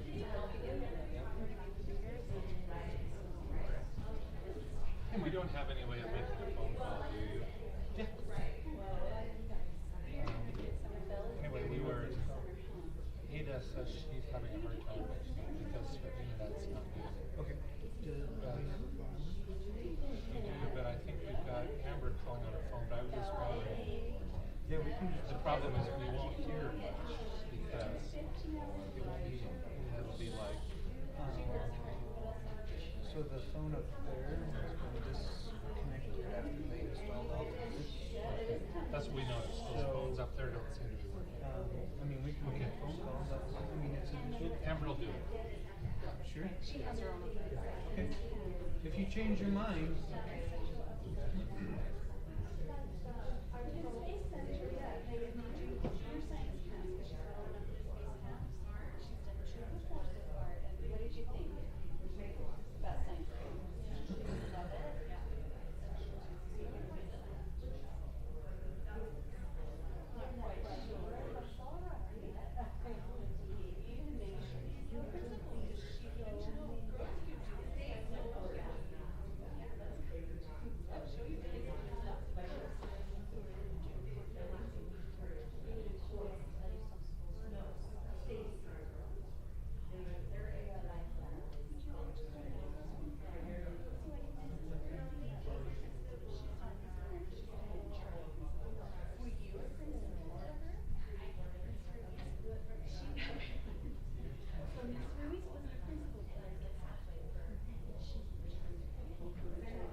Welcome, everybody, to our board meeting this evening.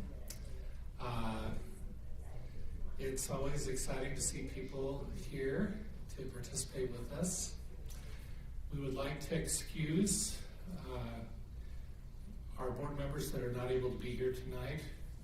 Julie King is participating remotely, and I believe we're still trying to get Ada Wilson. And Sarah Beeson is also excused from our meeting tonight. So we will now go ahead. If you notice on the agenda, we have the final budget public hearing, and then the tentative budget public hearing before we start in our normal board meeting. So, as board president, I now declare the public hearing on the final budget for fiscal year 2021 to 2022 open. And we will now entertain any comments on the final budget. We don't have anybody who signed up. However, if there is anyone who would like to come up and make a comment, you're welcome to.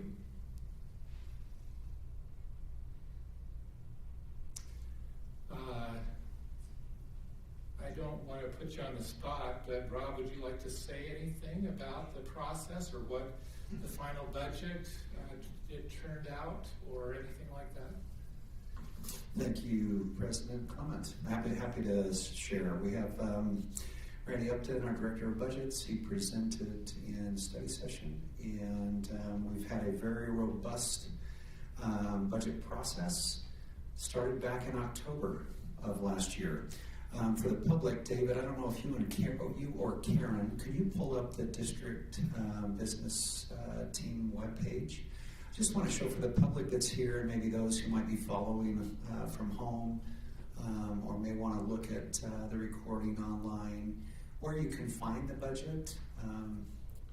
There's always a hard copy in the business services office downstairs.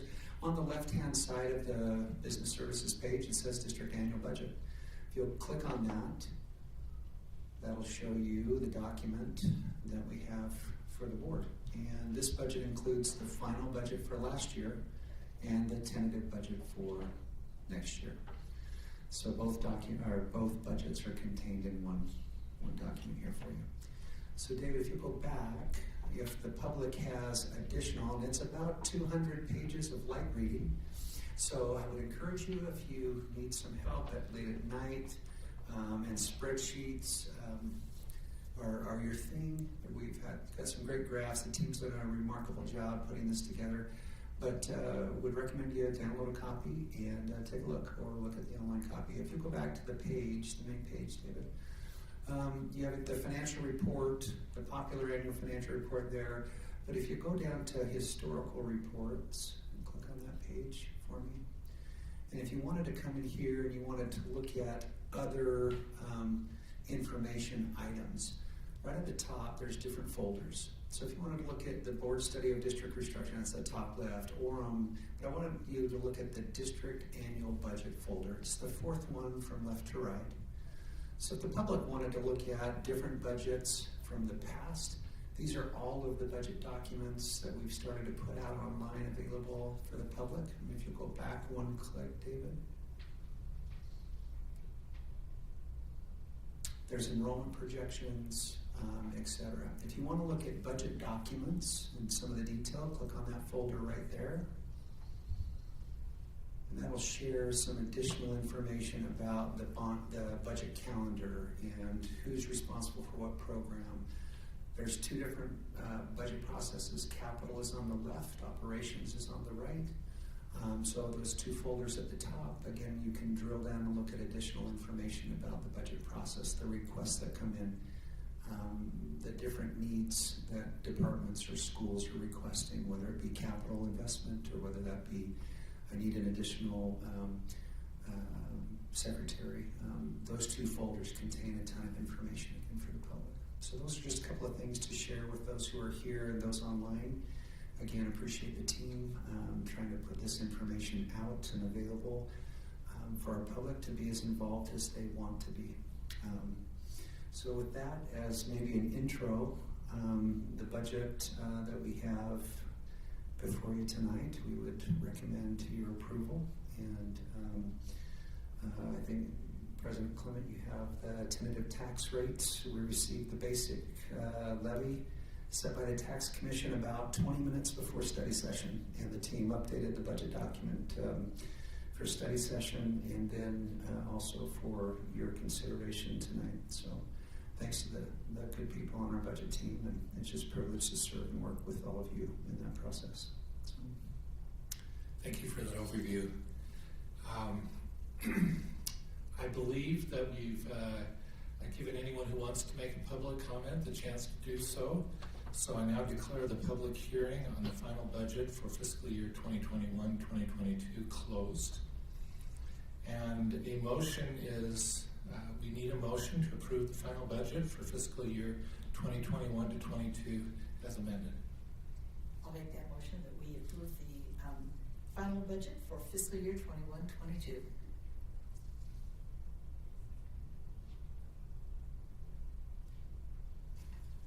Pardon me? No, this is part of the budget hearing. Do you not want to do it now? I'm sorry. So now we're just through with the public hearing? Okay. So we are now going to saunter for about 3 minutes, and then we will open the budget, the public hearing for the tentative budget for fiscal year 2022-2023.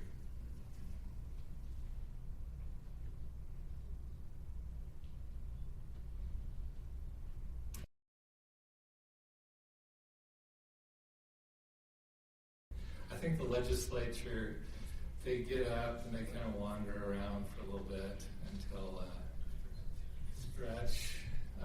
There you go. That's a sauntering move right there, if I've ever seen it. Okay.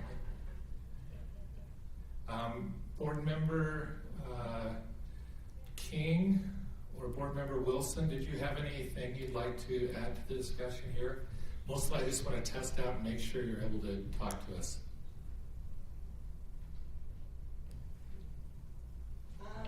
Can you guys hear me okay? Yes, I am here. Okay. Thank you. Excellent. We can hear you both. That's great to at least know that we've got you both in there. Did you have anything you'd like to comment about last year's budget?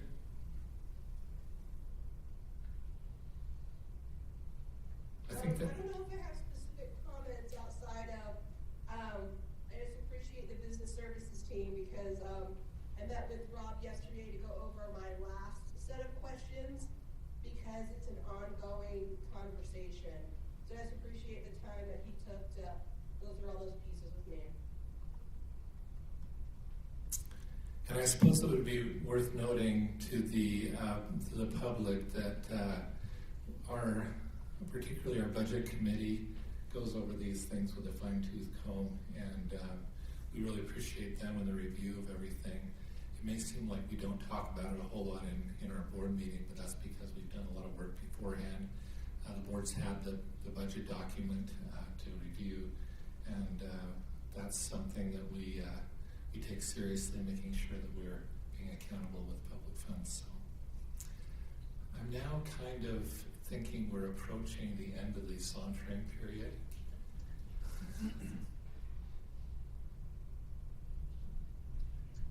Mark, can I just make one comment? You may. Go ahead, Ada.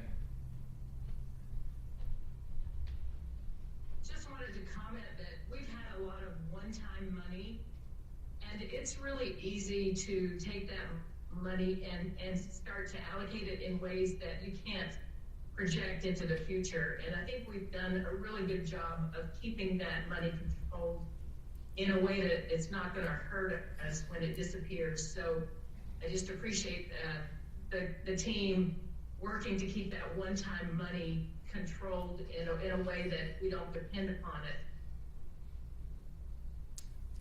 I think that's an excellent point.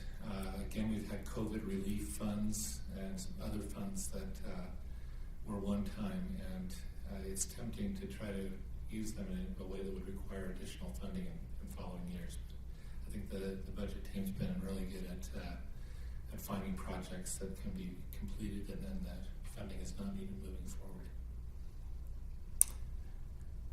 Okay, so we are now going to declare the public hearing on the tentative budget for fiscal year 2022-2023 open.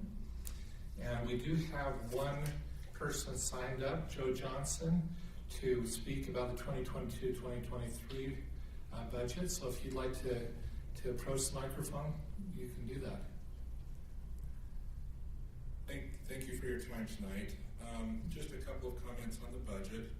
So a couple of meetings ago, it was a great meeting. The board was able to rejoice in having salary increases that were well deserved to our teachers.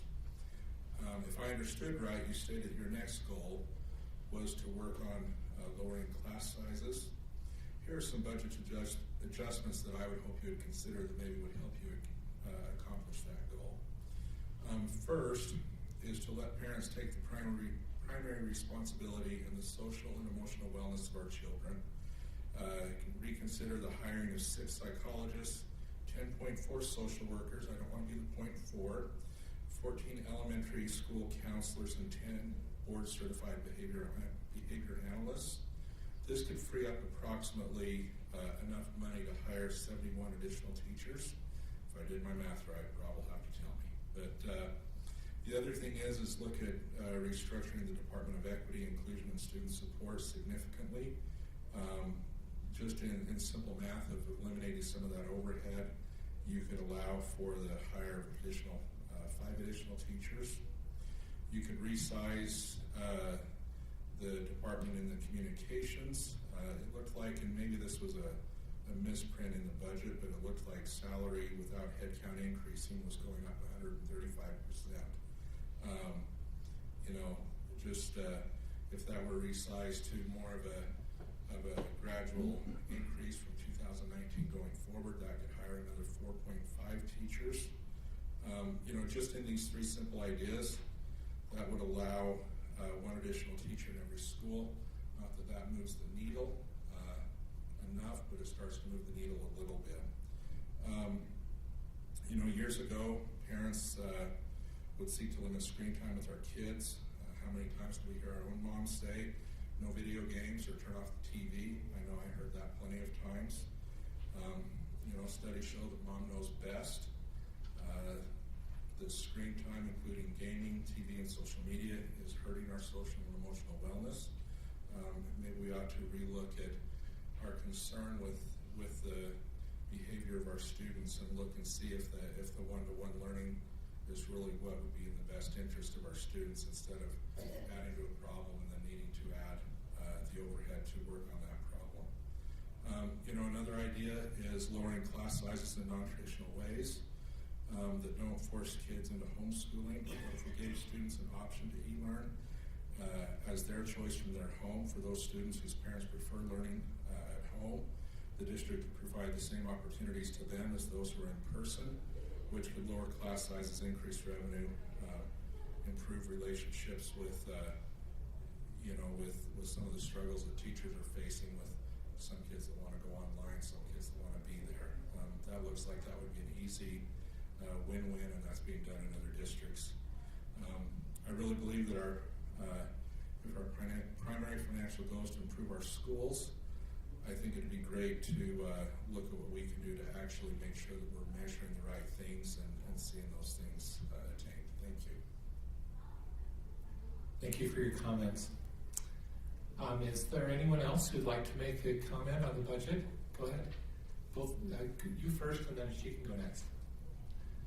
And if you wouldn't mind stating your name, that'd be perfect. My name is Sydney Finch, and I would just like to verify that money is set aside to implement the HB 374 in the district. So I just want to be on the record for that. Okay, we appreciate your comment. By the way, just so you know, we don't usually respond to comments, but we do listen. Yes, thank you. Go ahead. Hi, my name is Rebecca Spencer, and I didn't plan on speaking tonight, but I have done a little bit of homework on the social and emotional wellness of our students, and I just wanted to give perhaps a different perspective as a special needs mother who's very tapped in with the special education community. Tonight it actually feels a little personal to me. I've got my 8-year-old here with me, and we're dressed up because we are going to a viewing as soon as we're done for the father of one of her close friends from school. And there's 4 little boys. The 10-year-old has a significant special needs, an 8-year-old and 5-year-old twins in the school district, and a mom who suddenly found herself as a single parent. And I sure hope that the schools will continue to support this family when they have needs, because it takes a village. I know it takes a village because I appreciate the village. I know you've heard me here again and again saying thank you, Alpine School District, for what you do for our special education community. I'm deeply grateful for the support we have. As a parent, I'm extremely involved. I've been accused of being overly involved in my child's education. I spent thousands and thousands of dollars, probably $8,000 to $10,000, learning to teach a special needs child to read so that my child would learn to read. I spend significant amount of money outside in therapy. I am very humbled and grateful that we've been able to do that, and it has been a great personal sacrifice. There are countless families who don't have the ability to provide some of these extra supports that our children desperately need to grow up as well-rounded, contributing members of our society. I know that it's a very hot topic as I've started to delve a little deeper into some of the issues in education and elections, but I would just love for you to consider the perspective of those parents who are deeply engaged and are doing everything we can and are deeply grateful for the additional support that is needed. Thank you. Thank you. Is there anyone else who'd like to make a comment? Okay, seeing none, I'm going to declare the public hearing on the tentative budget for fiscal year 2022-2023 closed. And we will now saunter for about 6 minutes because our board meeting agenda starts at 6:30.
What's the deal? You seem everywhere today.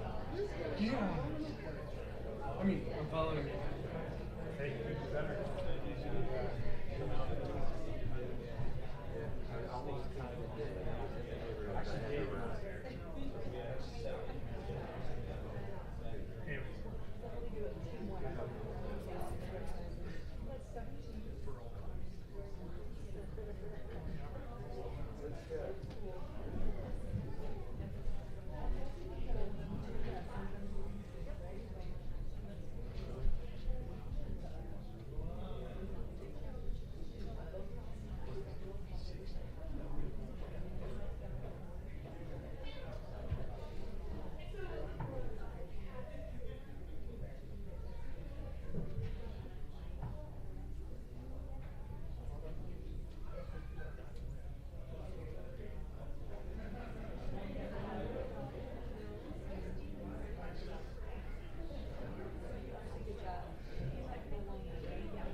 Okay, we would like to welcome everybody to the board meeting for the Alpine District Board of Education. We've just completed a public hearing on the FY 21-22 final budget and the FY 22-23 tentative budget, and we appreciate those who've provided comments to us on those. We will now have a Pledge of Allegiance and an inspirational thought by Melissa Peterson.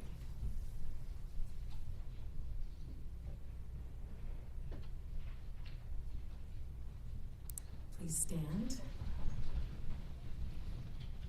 Join me in saying the Pledge of Allegiance.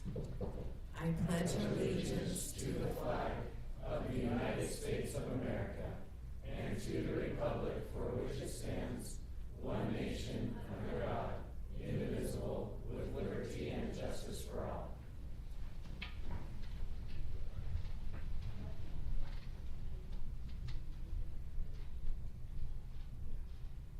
So my name is Melissa Peterson, and I'm a mom of 4 busy kids, and I'm a nurse of 21 years, and I do lots of stuff in the community, and my life is busy like all of us.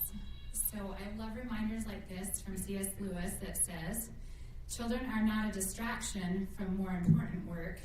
They are the most important work. And I think sometimes good little reminders and quotes that I keep on my phone. One of them is, how we listen to our children holds just as much value as the way we talk to them. I think we need to all be a little bit better advocates of listening to our kids.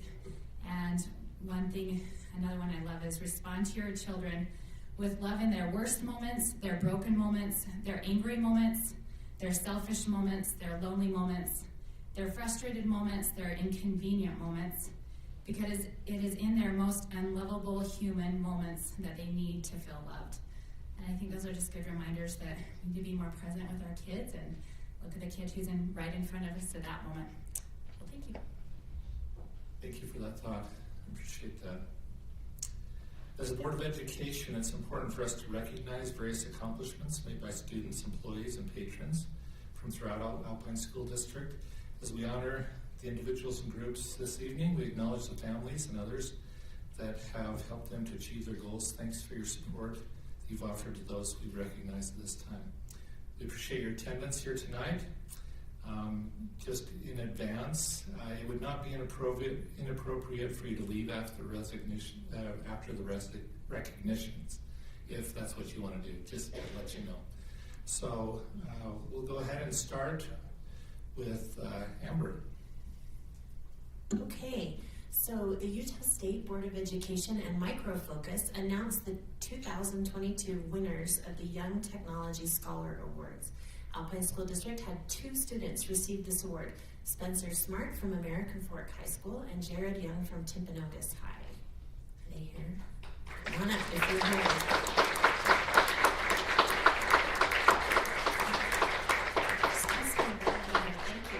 So this award recognizes talented high school students who demonstrate impressive technological skills and well-rounded character. For more than 2 decades, the Young Technology Scholar Award has been given to students from schools across Utah and helped fund scholarships to further their education in pursuing a technology-related degree.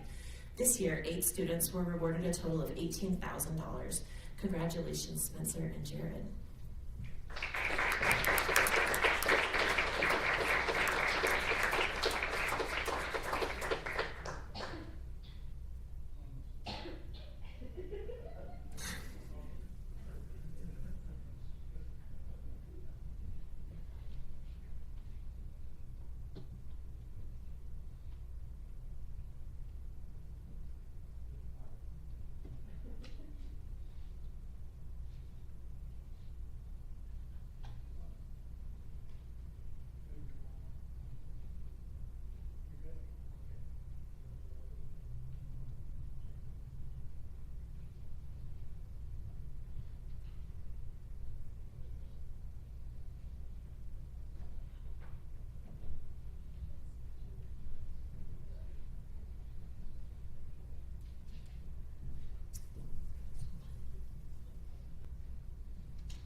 Families of these 2 students, would you like to stand? We'd love to recognize you also.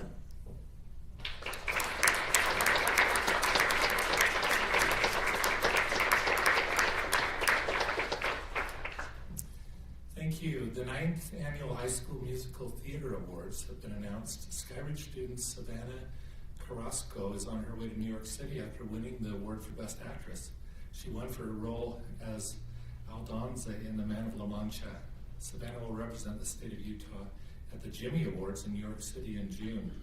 Skyridge High School's Gavin Webeck, Ella Peterson, and Chip Brown received the Best Orchestra Award for The Man of La Mancha.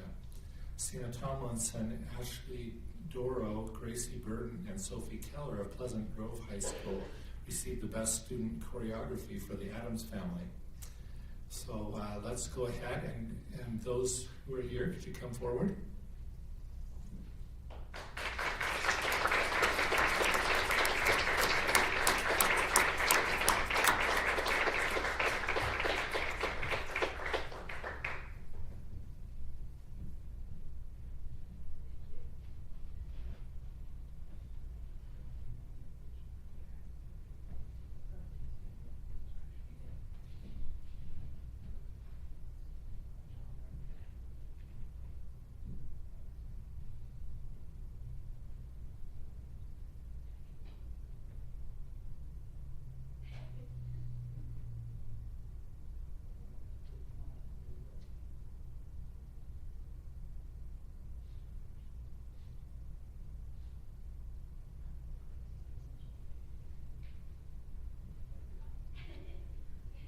If I'm not getting audio.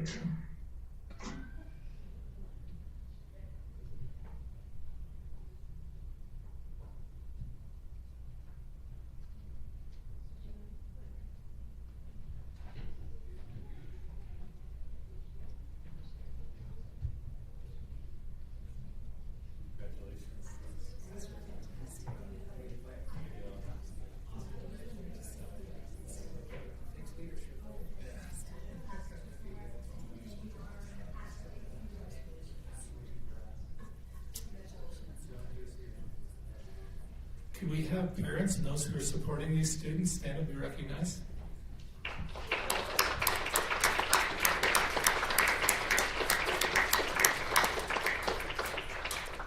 By the way, I have to just say that the choreography and the dancing in the Addams Family was pretty darn amazing. That's something I really enjoyed. So, thank you. Can I make one comment as well? Anytime you see this level of talent, you know that there's been a significant effort made over many years to develop that talent. So we congratulate the families who've supported them and the students who have been persistent in following this passion and this dream and achieving it at such a high level. So congratulations again.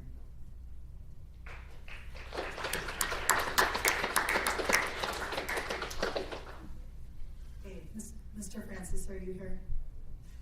Right in front of me. Oh my gosh, please come up so that you might stand here awkwardly while I tell everybody how awesome you are. It's the best part. It's the best part. Bart Francis has received the Sorensen Legacy Award for Excellence in Arts Education. He has been teaching art at Mountain View High School since 2006. What makes Bart an exceptional teacher is his ability to inspire, uplift, and bring out the best in his students. Students find his projects fun and engaging, and they can't help but be infected by his optimism and passion for art. Congratulations.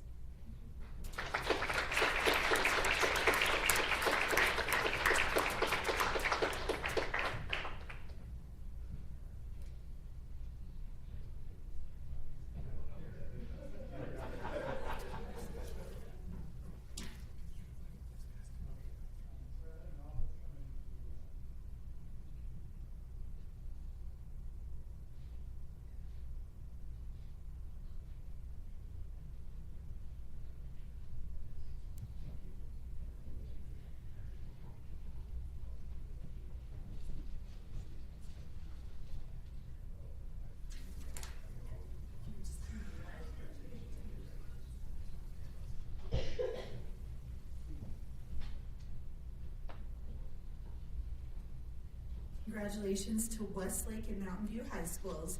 They are recipients of the Utah Interscholastic Athletic Administrators Association Directors Cap, awarded each year to the top school in each class that demonstrates combined excellence in athletic, academic, and sportsmanship and student leadership. This is the second year in a row that Mountain View has won and Westlake's first year.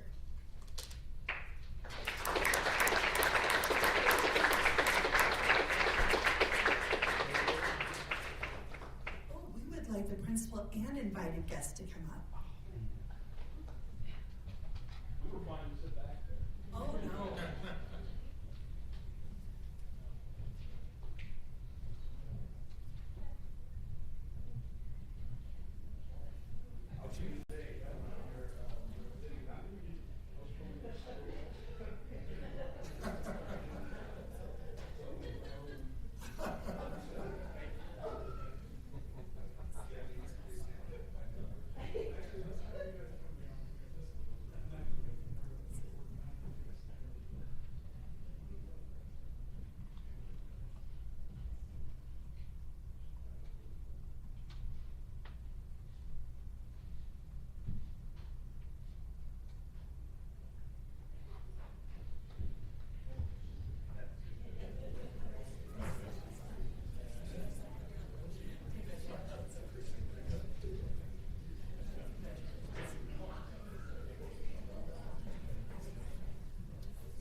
Or these fine programs, would you stand up that we might appreciate you as well?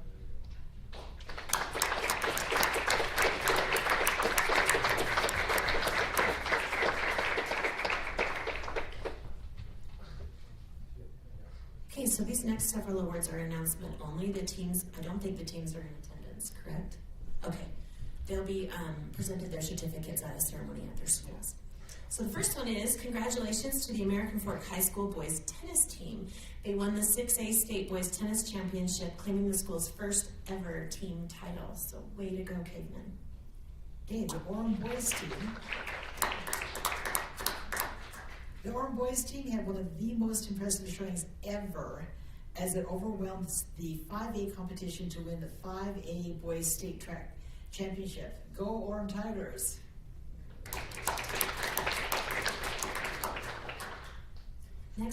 have congratulations to the Lone Peak girls golf team for their win in the 6A State Girls Golf Championship. They secured that title in a dominating fashion, so way to go, Knights. And then the Lone Peak girls track team put together a big win to become the 6A girls state track champions. Way to go. For the first time in 41 years, the Lehigh Pioneers are the state champions in baseball. Lehigh finished the season with a record of 27-4. The Pioneers went undefeated through the playoffs and ended their historic season on a 12-game winning streak. So congratulations to our Pioneers and to the families who had a grandpa on the team 41 years ago and boys on this team. So way to go, Lehigh.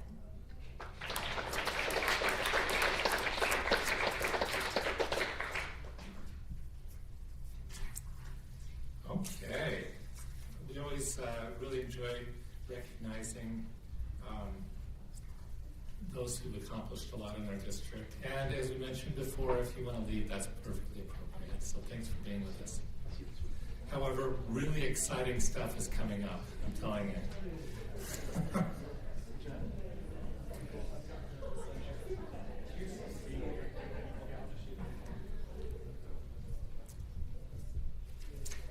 Okay, we now have allocated time for community comments. Time set aside for community comments is not a time to discuss specific personnel items. Personnel issues are not appropriate discussion items for an open meeting environment. If you have personnel concerns, you can contact a member of the administration or put your concern in writing and address it to the Board of Education. So we will allocate 3 minutes each for these comments. And we'll start with Sydney Finch, then Joe Johnson, and then Charles Wood.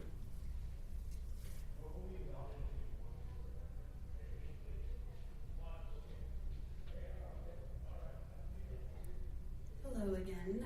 My name is Sydney Finch. I have 4 kids in Alpine School District. I'm here today to ask the school district board to follow the newly passed HB 374 and HB 243 that was passed in 2022. These 2 laws state that the LEAs immediately remove all and any inappropriate and pornographic books that and display visible warning on anything sensitive in nature. The Utah Attorney General Sean Reyes stated a few weeks ago on June 2nd, 2022, he said in his memo, Utah State Board of Education and individual school districts should immediately and strictly comply with the state statute, including HB 374, to remove pornographic books from all school libraries. The urgency is even greater for elementary and junior high libraries as they serve younger students. The compliance to protect children will help immunize schools from lawsuits for violating the state laws, which could affect our budget. He goes on to say that, let me make it very clear that whenever it involves children, pornography is poison, no question, no debate. Access to porn is already a public health crisis, made even worse by its prevalence of online via smartphones among teens and children. For many children today, porn exposure and addiction comes as young as 9 years old. Sex exposure can have a harmful physical, mental, and behavioral effects on children. He said, if it were up to me, I would take very proactive measures to remove any kind of pornographic materials in the school. There's been a lot that has been done to locate these books, so there's no excuse for anybody to say they don't know what they are. I hope that in this budget, we are funding for our libraries to clean out this material and the books that are not age appropriate. It's been said to reach out to the school's principals, and I've done that. It is now up to the board to make sure that you guys are following the laws. If you don't think that we have any inappropriate books, I have a list of some books that are in my children's schools, and I have a part out of a book that I would like a member to give to you. I have a list of ones that are in my school, and if there weren't children in here, I would wish I could read to you what it is, because it is so inappropriate. If the books are left and deemed pornographic, it could cost the district up to like $250,000 if if we're not following the HB 243. So that can affect the budget. So I just am a big advocate to getting rid of these books out of the kids' schools, and I want my kids to be successful, and I know that one bad exposure can ruin a child's life forever, and I will forever advocate for my children. And I have some material I'd like to be given to you if someone can give it to you. Thank you. Thank you for your comment. Next, Joe Johnson.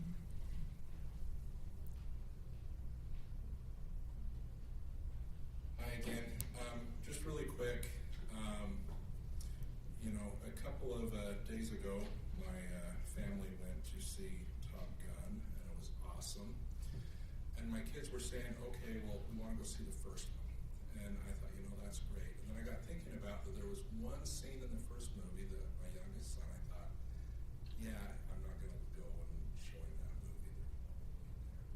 And it got us talking, because we talk a lot about current events in our house, but it got me thinking a little bit about books in libraries and some of that. And the one comment that actually we made as we were talking about it, he said, well, what if there was a book that was just fine and someone went and slipped something inside of it and didn't change the content of the book, didn't change what the narrative was, didn't change anything, but all of a sudden there was an extra page in there that was inappropriate. Would that make the book appropriate or inappropriate? And I thought, that's actually a really good point, because right now, before HB 374, it was taken as content as a whole, where that one page you could say, well, everything else is perfect. But with HB 374, that's now a different take, because now we say that we are looking at, basically like we do with the movie rating system, that I'm not looking at how awesome Top Gun was, except for that one scene, and saying, oh yes, this is great for my son. I'm looking at it and saying, because of that one thing, it's not appropriate for my kids. So one of the things that I had actually committed to do online to a board member that's not here tonight is I committed to draft a policy that was different from anything that had been presented so far. And so I will send this to you on your emails. I will not bore you reading my good ideas tonight.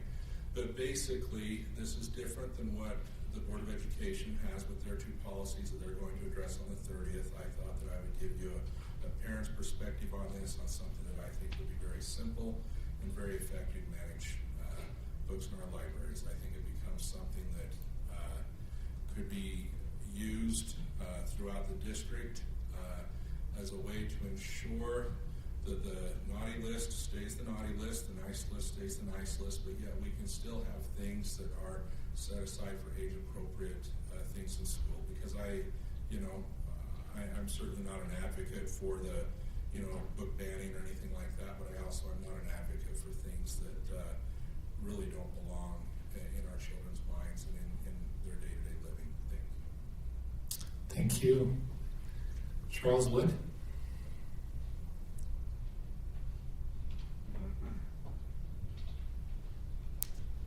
It's good to see you all. I'm not going to talk about library books. I've taken the opportunity over the last few weeks. Julie King actually asked me if I had spent time in the schools, and I realized that I had not spent as much time as I would have liked as a candidate for school board in the schools. And so I've been taking the opportunity to talk to principals and walk through the schools with them and see what they're seeing. And I have to say, we've got some terrific people working in Alpine School District. And I just want to commend the board, staff, whoever's responsible for hiring and supporting them. We really do have some terrific principals and teachers that I've got to know over the last few weeks. There are a few things that I've seen as I've been walking through the schools I don't know if you're aware of, so I just thought I'd bring a couple of those up. One of them is that it appears that you're installing the little buzzers in each of the schools, and some of them have them, some of them are in the process of having them installed. The schools that I have gone to where they have them, they tend to have a very narrow field of view, and so if somebody's not standing right in front of it, they can't see who it is. And often it's confusing as to where somebody should go once they're buzzed in. The other thing that I've seen is that at one or two of the schools, they actually were either propping the door open into the office just because it was easier, or things like that because, again, of the confusion. And so so I'm wondering if there's a more robust system that we can put into place so that as people come into the vestibule, they can see the whole vestibule. They have a real clear way of communicating with the people in there so that we can keep the schools locked and safe when it's appropriate to do so. Beyond that, the other thing that I've been talking a lot to a lot of the folks out in my area, since we're out in Lehigh and Saratoga Springs, we're seeing some pretty substantial growth in a lot of those areas, is just the discussion of growth. And sometimes it's hard to find substitutes or teachers who are willing to go all the way out into the furthest west part of the district. So some of the schools that are in Saratoga Springs that are further around the lake, they're just harder to get to and therefore harder to find substitutes for.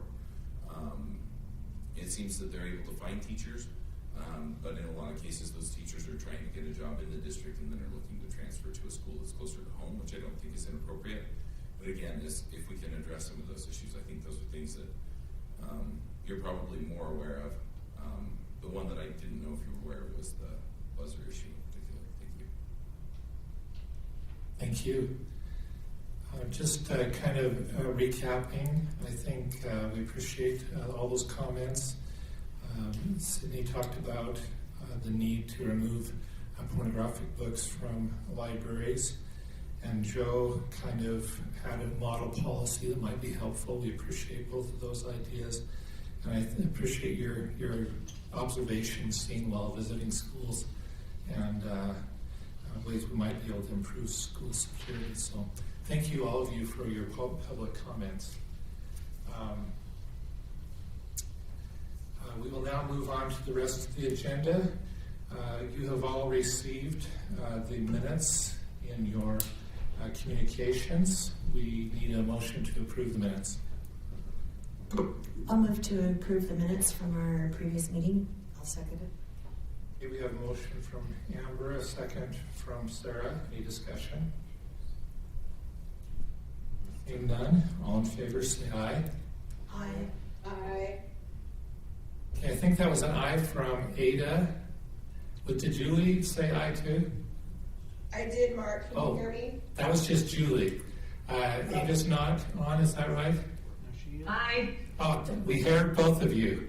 So be patient with me. I'm going to go ahead and try to make sure we account for your votes. Okay, the motion passes. Claims. Superintendent. Thank you, President Clement.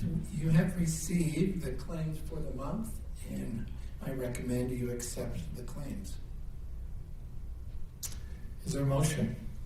I move that we accept the claims. Second.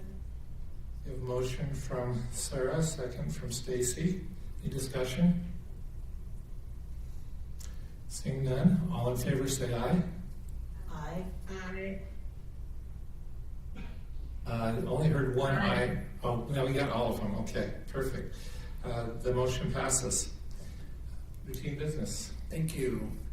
You have received the routine business for the month, which includes a budget summary, Alpine Foundation Board summary, personnel hiring and releases, student trip requests, and LEA-specific licenses. Just want to give a little bit of a clarification. There has been some miscommunication with the state on LEA-specific licenses. So as you read through the 45 pages of those licenses, you'll see that some were previously approved by the board. Because of some tracking issues, they're asking us to reapprove those through the board and send those on. So those were from this previous year, that there were some paperwork challenges, so we appreciate your patience in approving those, again, as part of the routine business. And then the trip requests, there was a discrepancy or a difference in the patron approval on one of the Lehigh football trips. 66 approved, there were 80 participants. Some of those are players that will come on to the team for next year. So it still met the threshold of approval. I just want to articulate why that was a lower parental approval than typically you'll see on that. But I recommend that you approve the routine business. So we need a motion for routine business. I move that we accept the routine business. I'll second. We have a motion from Stacy, a second from Amber. Any discussion? Yeah, I have a couple of quick things. I wondered, I noticed on the trip request this time that was a common thing that was happening was teams are asking to go on a trip, but they haven't actually had tryouts yet. And so they do have students that they don't know if they're going to be on the team. And my question was, are they going to have to re-talk to their parents and see if the parents, because it seems difficult to, now it's basically going on the trip is a condition of being on the team. And that seems like a burden that maybe shouldn't be placed on some students, that they can still be part of the team, but they don't have to shell out $1,000 to go on this trip. So that was my question, is the trip still optional? Yes, I believe it would be, but we'll follow up on that to make sure that the student isn't obligated without representation. Okay, and then my second question was, I noticed, and I've seen this before, but it kind of, I guess for whatever reason it stood out to me this month, we frequently have groups from different schools that are attending the same out-of-state function. And my question is, do we ever, and maybe this is a secondary supervisor question, I don't know, but is there a way to make sure that those groups know they're both going? Like I was specifically noticing that the volleyball team from Lone Peak and from, I think, Pleasant Grove were going to the same competition. And I thought, as I was looking at it, because I've done trips before, they only have one busload of kids. So if they were to combine together and get one bus, it'd be way cheaper than both groups getting their own bus to go. And I thought, I don't know if that's something that we could facilitate between groups. Hey, you've submitted a request for this, and so have you. If you're interested in, getting the same hotel or getting the same bus or whatever, you could control your costs better on that trip. That would be better for those families. So just an idea. We did that last year until Pleasant Grove beat Lone Peak, and then Stop, you beat them the year before. We will look into that. There is coordination, so do we ever? Yes, we do. Do we always? Probably not. Right, like I know some of the color guards have, the drum lines have shared a bus, and I know there are groups that have shared buses, but I'm just wondering if from the district level, we need some way to facilitate that, so that if maybe those two teams don't know each other, are both going. Yeah, we will task our athletic director and our fine arts directors to look at a process of coordinating that awareness, so that if there is a will to do that, they can look at doing that as a way to save costs. I just thought usually when you go, like your two big costs are the housing and the transportation, and if they could help combine that and lower that cost, it might be better for all the kids. Thank you for that awareness. We'll look into that. It's a great idea. Any other comments? I just have a comment on part of the routine business is about the Alpine Foundation. And I just wanted to say thank you to Tyler, his team, doTERRA, all of the sponsors who generously donate so that we could recognize these people. It's a remarkable event to be a part of. And so thanks to everybody who made that happen, and David's videos. I think those were shared out at some point somewhere, and so I think it's a great thing to watch and to see some of the cool things that our teachers are doing. Thank you. We will pass on that recognition. Any comments from Ada or Julie? No, thank you.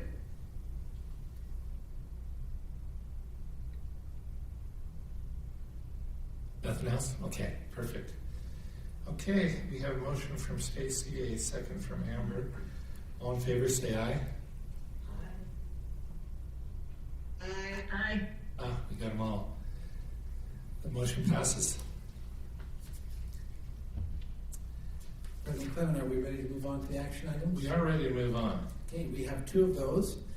Appreciate Rob and the budget team that prepared the final budget for fiscal year 21-2022, and we recommend your approval of that. I will turn just a few minutes over to Rob to give any clarification or explanation that he desires to on the 21-22 final budget.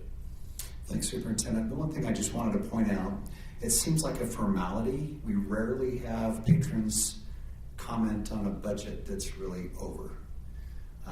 But it's an important process and step, because we are held accountable by the state auditor, by our external auditors, by other, whether it's state board or ledge auditors, that we stay within the budgeted expenditures approved by the board. So when we adopt that final budget, one of the key purposes is so as our financial books close for that year, we have set a cap, if you will, of expenditures, and we have to stay within that because there's always a lot of people auditing and looking at those things, and so that's why it's important.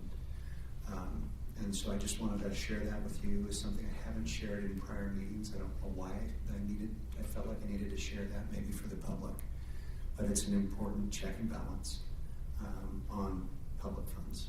And so that's really the only comment I would share on the final budget for 21-22. Thank you.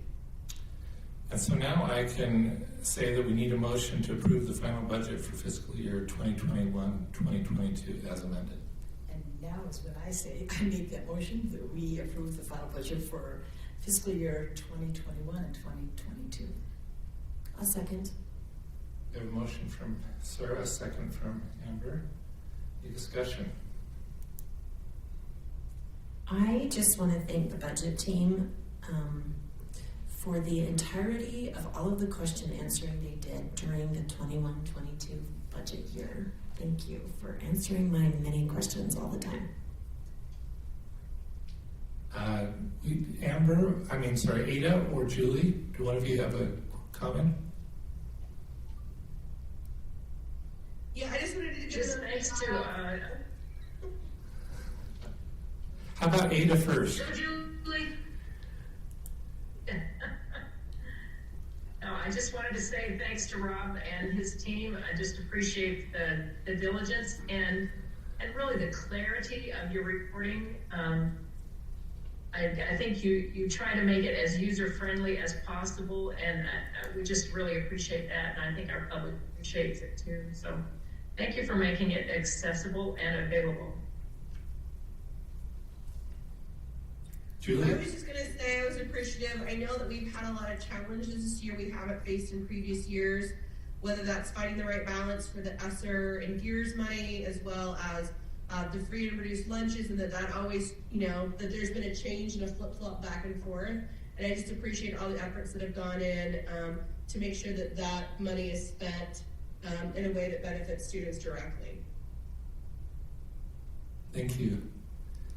By the way, for the public, just so you know, it's been a challenging few years.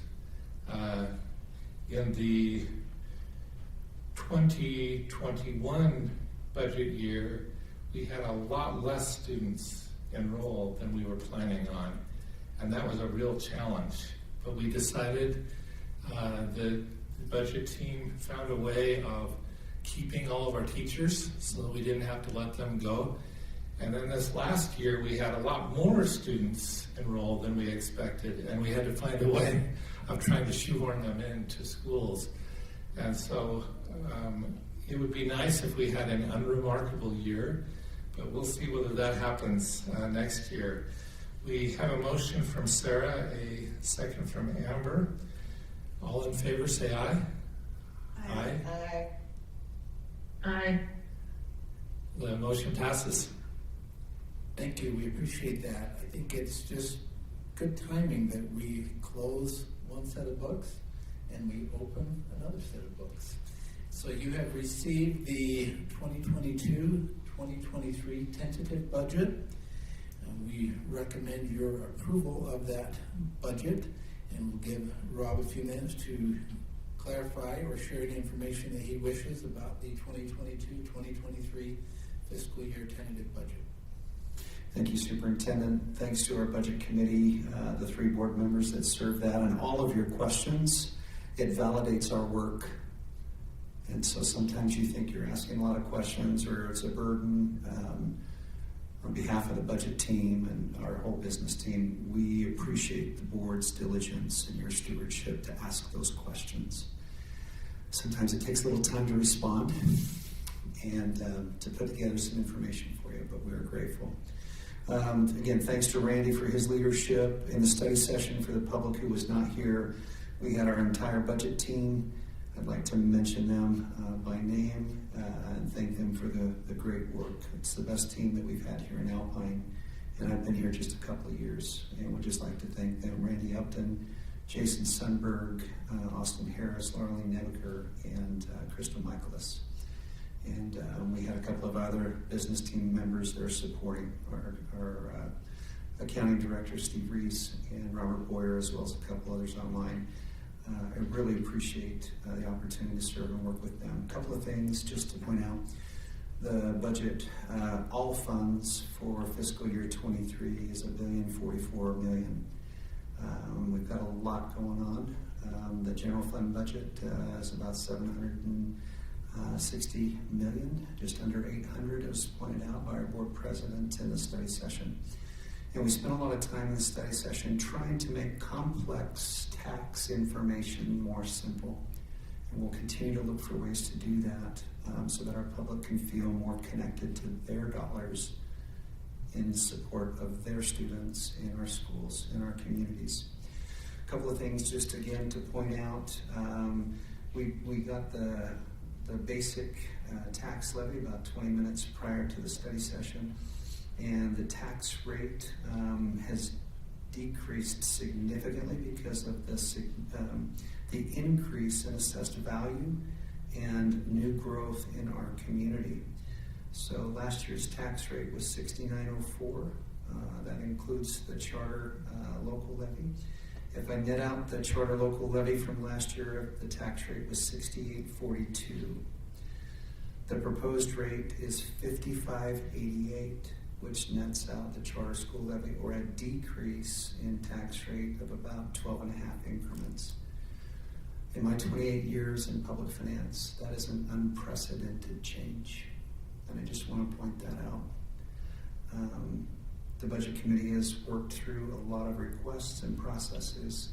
I appreciate our principals, the school supervisors, our operations team that do so much with so little, and we always need more, especially in a hyperinflationary environment.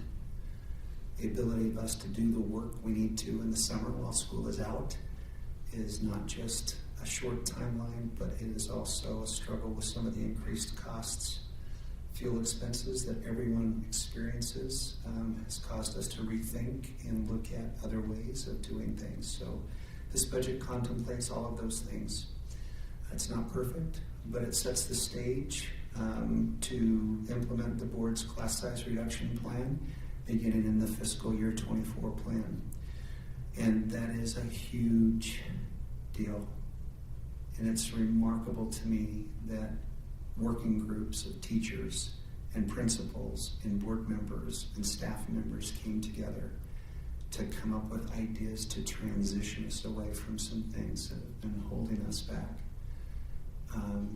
to set the stage for teacher compensation, significant teacher compensation. Our board president and I met with a legislator this morning, and we talked about the investment of the legislature and how this board and this budget is investing that in teachers and pushing resources to schools, and then allowing the school principals and their teams to make the work for student learning as best that they can. And this budget does that. And again, it sets the stage for the board's, one of the board's highest priorities, and that is to be aggressive in lowering class size in subsequent years. And I'm excited to be part of that. I know I've spoken a little too much, but I wanted to cover just those couple of key points in this tentative budget for next year. There's a lot more work to do. If we had more resources, we could do more. I would need more classroom spaces to do more and to do it faster. And that's something the board's wrestling with as well. So thanks to you for your hard work. Thanks to Randy and his team. And thanks for the opportunity I have to be a small part in that. So with that, I would recommend your approval pending any questions you might have. Do you have a motion? I move that we approve the fiscal year 2022-2023 tentative budget. I'll second that. A motion from Stacy, a second from Amber. Discussion. I think you kind of had touched on something earlier when you said sometimes when we're in these meetings, we don't do a lot of talking. And I think when I say this is my favorite process to be a part of, like I genuinely mean that, and really grateful to everybody on that team when we ask all the questions. I think my favorite one is when we have everybody come in teams, right? And for me, one of the most challenging things is that every request that comes in is valid, right? Like, I would love to fund every single thing. I don't think we looked at one thing that seemed unnecessary or, just larger than it should be. And so I'm also really appreciative to all the people from different departments, all our principals, when we're breaking out those tables.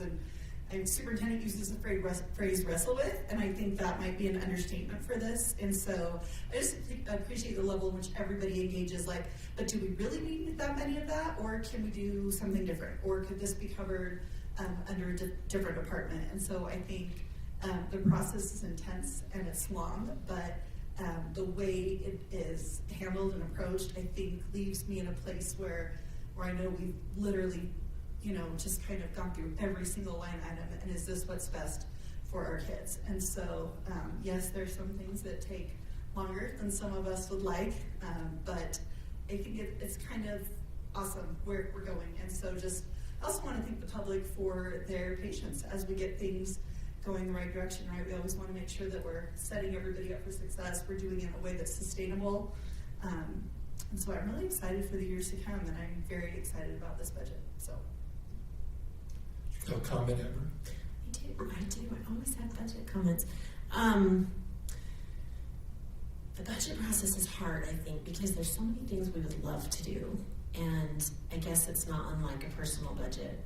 There's things you would love to do, but you just can't. And so you really have to prioritize what the most impactful things are going to be. And I appreciate how this process looks at what our goals are as a district, and then tries to match our funding to what our goals are. And I think we're doing that. I think this budget shows that our top priority as a board is recruiting, retaining, and rewarding our good teachers. And we have done that, I think, to the best of our ability with this board, with this budget. But I also think our other high priorities are increasing student achievement and making a difference for kids as they're learning. And I think we're doing that too. And so I'm really appreciative of the process. I'm also appreciative of the budget team. Rob met with me yesterday for probably too long. Though they're getting shorter. As I'm getting better at this, these meetings are getting shorter, to answer all my questions about the budget. And it's interesting to me how the numbers tell a story, but sometimes that story is not the whole story. And sometimes, even as a board member, you need more details to be able to fully flesh out that story. And I think this budget tells a good story. It tells a good story of where our priorities are and what we're trying to accomplish in the district. So I'm grateful to our budget team. I'm grateful to the budget committee for hammering out a lot of this. I know it takes so much time. And grateful for all the pictures in that 200-page document, because it made it not take quite as long to read as I thought it was going to. That's it. Yeah, I have a comment as well. Go ahead, Sarah. I have a very high degree of confidence in Rob Smith, his department, and in the budgets that they bring to us for several reasons. One is something that he mentioned earlier. I'm on the audit committee, and our district is audited between 2 and 5 times a year externally, and then internally we audit at least a third to half of our schools every single year. And sometimes we find things and we act on that. Sometimes they find things and we act on that. But we are constantly looking at what we are doing and making sure that it is absolutely correct in every possible way. And for that, I have a very high degree of confidence.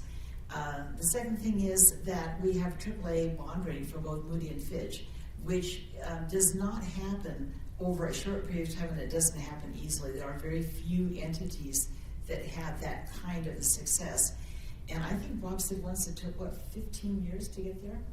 15 years of constantly working on every single detail to make that happen. One of the things that I think is fun to celebrate is the fact that our budget book, and I should grab it right now, our budget book, this one, that they come up with every year, has been so beautifully done and so detailed, so accurate, that it has now become the model for other school districts nationally, all over the nation, that Moody and Fitch share our book with other districts. So there are those two things.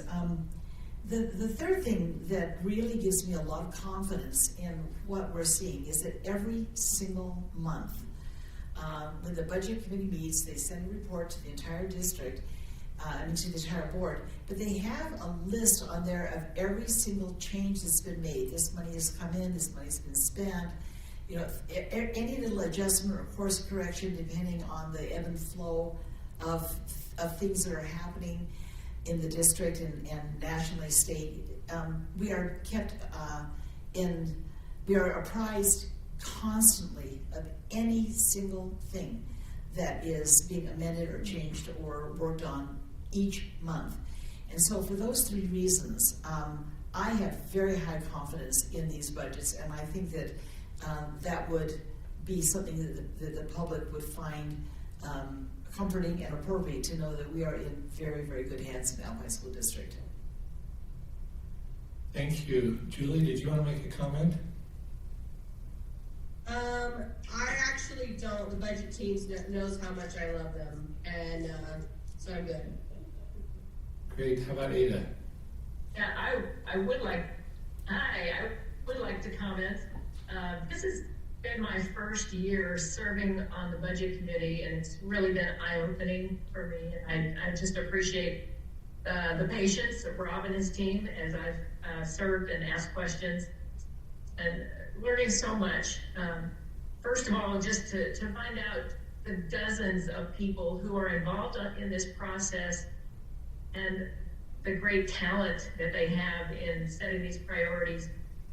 We had to whittle down a list, at least I'm looking at the list of about 80 items, and we had to trim that list by more than, I can't trim it had to be, but there's a lot of things that went by the by and that were very, very significant, and I just want to acknowledge that not everyone got or is going to get what they wished for and hoped for, but I think that we've done a good job, and as has been said, in looking towards our goals and setting those priorities and funding those priorities, which are, for a large part, student learning, which means investing in teachers. So I just also appreciate the work that's been done in scaling, which is what the term that we've been using to talk about the staffing of our school, take a little bit of the pressure out of that and make it more of a rubric. I think we need to be fine-tuning some of our Title I schools and the needs that they have, but I really appreciate the effort towards making that a fair process of allocating employees' support to each school. So thank you, Rob, for all the work you've done here. I know that it's considerable in your team, so thank you very much. Thank you. I just want to make a comment, just a teaser for those of you who have been tempted to look at the budget book. On page 26, it actually has a comparison between the percentage of instructional expenses in Alpine District versus other similar districts around the state of Utah and throughout the nation. And I was impressed with this because and we really do channel our money towards instructional expenses. We use almost all of our funding for teachers in the classroom. And just to give you an idea, again, in Alpine we're spending 70% of our total budget on instruction, and other districts in the state are spending 59%, or so other similar districts, and that's a huge difference, and it shows the priority I think that our budget team has on really trying to minimize the expenses that aren't associated with instruction. And so I think it's kind of amazing we're able to maintain that, even though we have had difficult times during the last few years. So thank you for all of that work. We have a motion from Board Member Bateman, a second from Board Member Bonner. All in favor of approving the FY 2022-2023 tentative budget, say aye. Aye. Aye. Any opposed? Oh, let's hear from... Aye. That was Ada. Julie? I said aye. You did. Sorry, it was a little bit croaky. I'm sorry that I didn't hear it. So the motion passes. Thank you. Appreciate that. You have received the membership report, the last one of the year. The trend continued. The areas that are growing continue to grow. Overall, we grew in our elementary numbers, stayed about status quo in our junior high, and came down a little bit in our high school. That's due to early graduation and some other factors. So if you have any questions on the membership report, I'll answer those, but it is in your information. I don't see any questions. This is your last, any last comments you'd like to make? Any information items from Julie or Ada? I'm good, Mark. Thanks. No, thank you. How about other board members or superintendent? Do you have any other information items? I have one to share. Board members are aware, I call attention to the public, that each year we send out a culture, climate, and connection survey. We partner with Hanover Research to do that. We want to make sure that we're attending to the conditions of our staff and support professionals and make sure that they have good working environment. And I just want to highlight some of the findings from that. We sent it back to Hanover because they had disaggregated some things differently, so I've got an updated report for you. But just a few highlights. 41% of Alpine School District teachers somewhat agree, and 37% strongly agree with the statement, "I enjoy my job," which I think that's about 78% of our teachers agree that they enjoy their job. That is interesting. We looked at a News Education Week article from April 14th.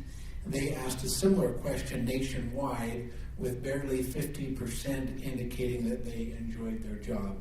So we know that education has been a challenging vocation the last couple of years, and there are threats of the Great Resignation that educators are having challenging, and we acknowledge those challenging times, but are appreciative of the work that our teachers do, our support professionals, and the conditions and climate in which they work, that we're able to provide environments where they are connected and committed to their work. Over 90% feel welcome and safe at work. Another, I think, telling factor in the research, one of the significant factors that affect student achievement is collective teacher efficacy. We define that as the belief that teachers have that they and their team members can make a difference in student learning.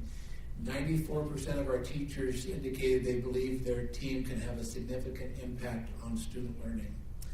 Top 3 factors that make teachers more likely to continue employment with Alpine School District are the work environment that they currently enjoy, their instructional autonomy, and their supportive leadership. The single biggest factor that teachers report that make them less likely to continue employment in Alpine School District is student behavior.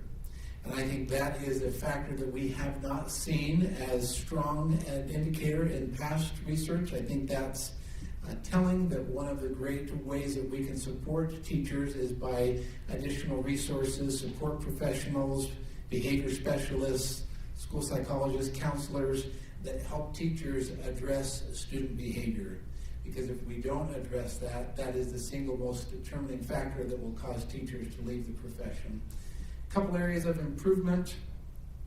We've got about 60 to 65% of our teachers strongly agree that leaders within my work environment ask for my opinion when making decisions that impact my work, so we can work to improve the opportunities that teachers have to give feedback into their working conditions or decisions that will affect them.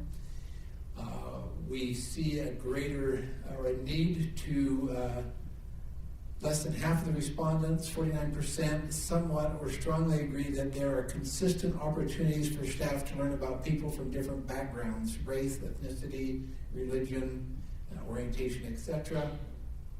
And then just again, continuing overall very positive with the work environment. We'll take this survey. I will send out the recent findings to you. As a board, we'll continue to review that and look for areas that we can improve. But overall, particularly compared to national averages, I would say our teachers have a strong, supportive work environment. You go ahead, Sarah. I'm on the Alpine Foundation board. Superintendent? Yes, Board Member Wilson. I'm sorry, I apologize. Superintendent, I wonder if you would just quickly address, we heard in public comment today about concerns about House Bill 374 and what we're doing to implement that mandate we have from the legislature. Would you just make a brief comment on that? I think we made a statement online. We have posted a statement on our webpage that explains the process that we have been going through and continue to go through to be in compliance with and support House Bill 374. A parent committee gave input to our policy committee. We are receiving counsel from the Attorney General's office and our own legal counsel. We also have a committee of media center specialists that are reviewing our current materials and the procurement of those materials to make sure that we are in compliance with state statute. In addition to that, the State Board of Education is giving guidance on a model policy that should come out the end of the month. Our policy committee will continue to meet, receive input from staff, draft a policy with respect to sensitive materials to make sure that we are in compliance with the statute and doing our best to make sure our students have access to appropriate materials. And then we will train our media center specialists and our administrators on that new policy in August and September. That process will outline... Thank you, Superintendent. Go ahead. I just was saying thank you, but you're not done. Thank you. I was just going to add that that policy will clarify how employees, students, parents may raise questions or concerns about material that they question. It will outline the procedure and policy that will be followed for when parents, students, or employees have questions about the materials that are in our libraries and in our classrooms.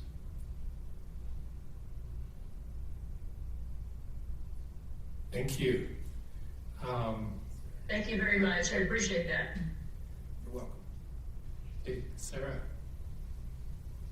I'm on the Alpine Foundation board, and one of the programs that the Alpine Foundation sponsors is the STAR Summer Reading Program. So this month in June, the entire Alpine board met at Lehigh Elementary to visit that program and then to hold our meeting there. And I cannot say enough good about the STAR Summer Reading Program and the investment that this district has made into these little tykes who are struggling for one reason or another. And we have more than doubled the sites this year that we have had in the past. And as you look at the data and the statistics, the growth and the gain for these children in this program is absolutely sensational. It is remarkable. And the teachers have been well trained, and the students love the program. They have fun, they're learning. But this is one of the places where the Alpine Foundation can make, or has made, a significant difference in supporting that program. So accolades to all of those teachers and all of those supporters of that program. Thank you. Thank you.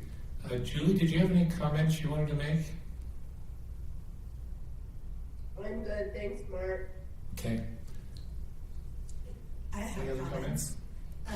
So one of the things I heard most frequently from parents in the last, I guess we could say all year, but particularly towards the end of school, and I think, it's probably exacerbated by the fact that as we get closer to the end of the year, kids kind of a little bit forget themselves and maybe their manners and actions.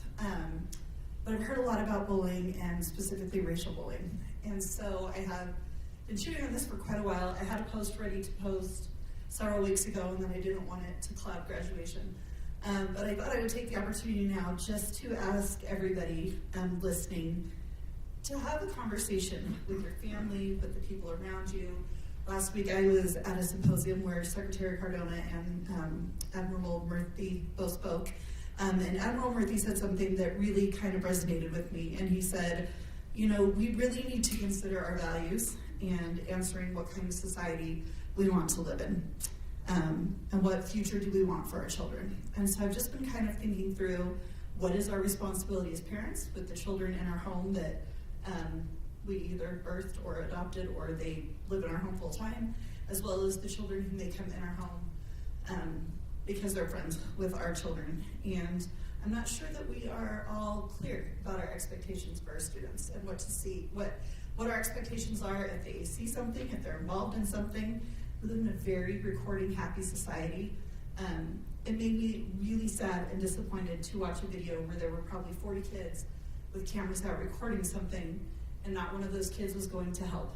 And so I just thought, if as a community, we could kind of have some of those conversations, talk to our kids about what is expected of them, and I'm in no way suggesting that anybody should jump into a fight, but perhaps going to get help, and maybe not just standing there and laughing, because for some of our students, they really struggle with some very serious challenges. And so, and then the other thought I had related to this and other things, sometimes I hear from parents, the principal didn't do anything.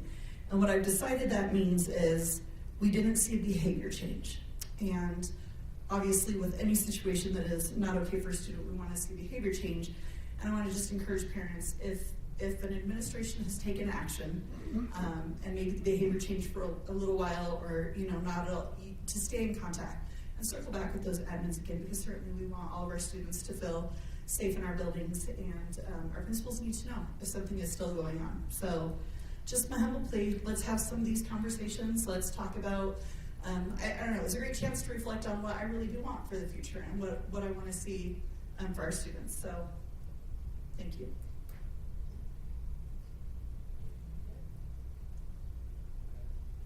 I just want to take a quick minute and comment on some electronic communication that we received with respect to school safety. I know there have been recent events that are disturbing for all of us, and one of our foremost concerns as a board and as senior leadership is the safety and well-being of our staff and students. We will be presenting next month at our study session some things that we have done to ensure or to contribute to the safety of our students. We currently have a team that we sent to Texas to find out the latest research and intelligence and feedback and best practices. They'll return, I think, the next day or so, the latter part of this week, and we'll get a report from them on things that we're hearing that we can do to improve, and we look forward to sharing that in July, giving you an update of what has taken place and what some thoughts are about future things that we can do to make sure that our buildings are welcoming learning environments for our students, but also they are in a safe and protected place. So I appreciate the comments, the concerns that are shared by our patrons with respect to the safety, physical safety of their students. We share those concerns and are seeking to address them in the best way possible. We'll share some more information publicly next board meeting. Any other comments, reports? Okay, seeing none, we have a need for a closed session to discuss personal property litigation and collective bargaining. Is there a motion? I move that we move into closed session. That seems not right. I move that we adjourn to closed session to discuss personal property litigation and collective bargaining.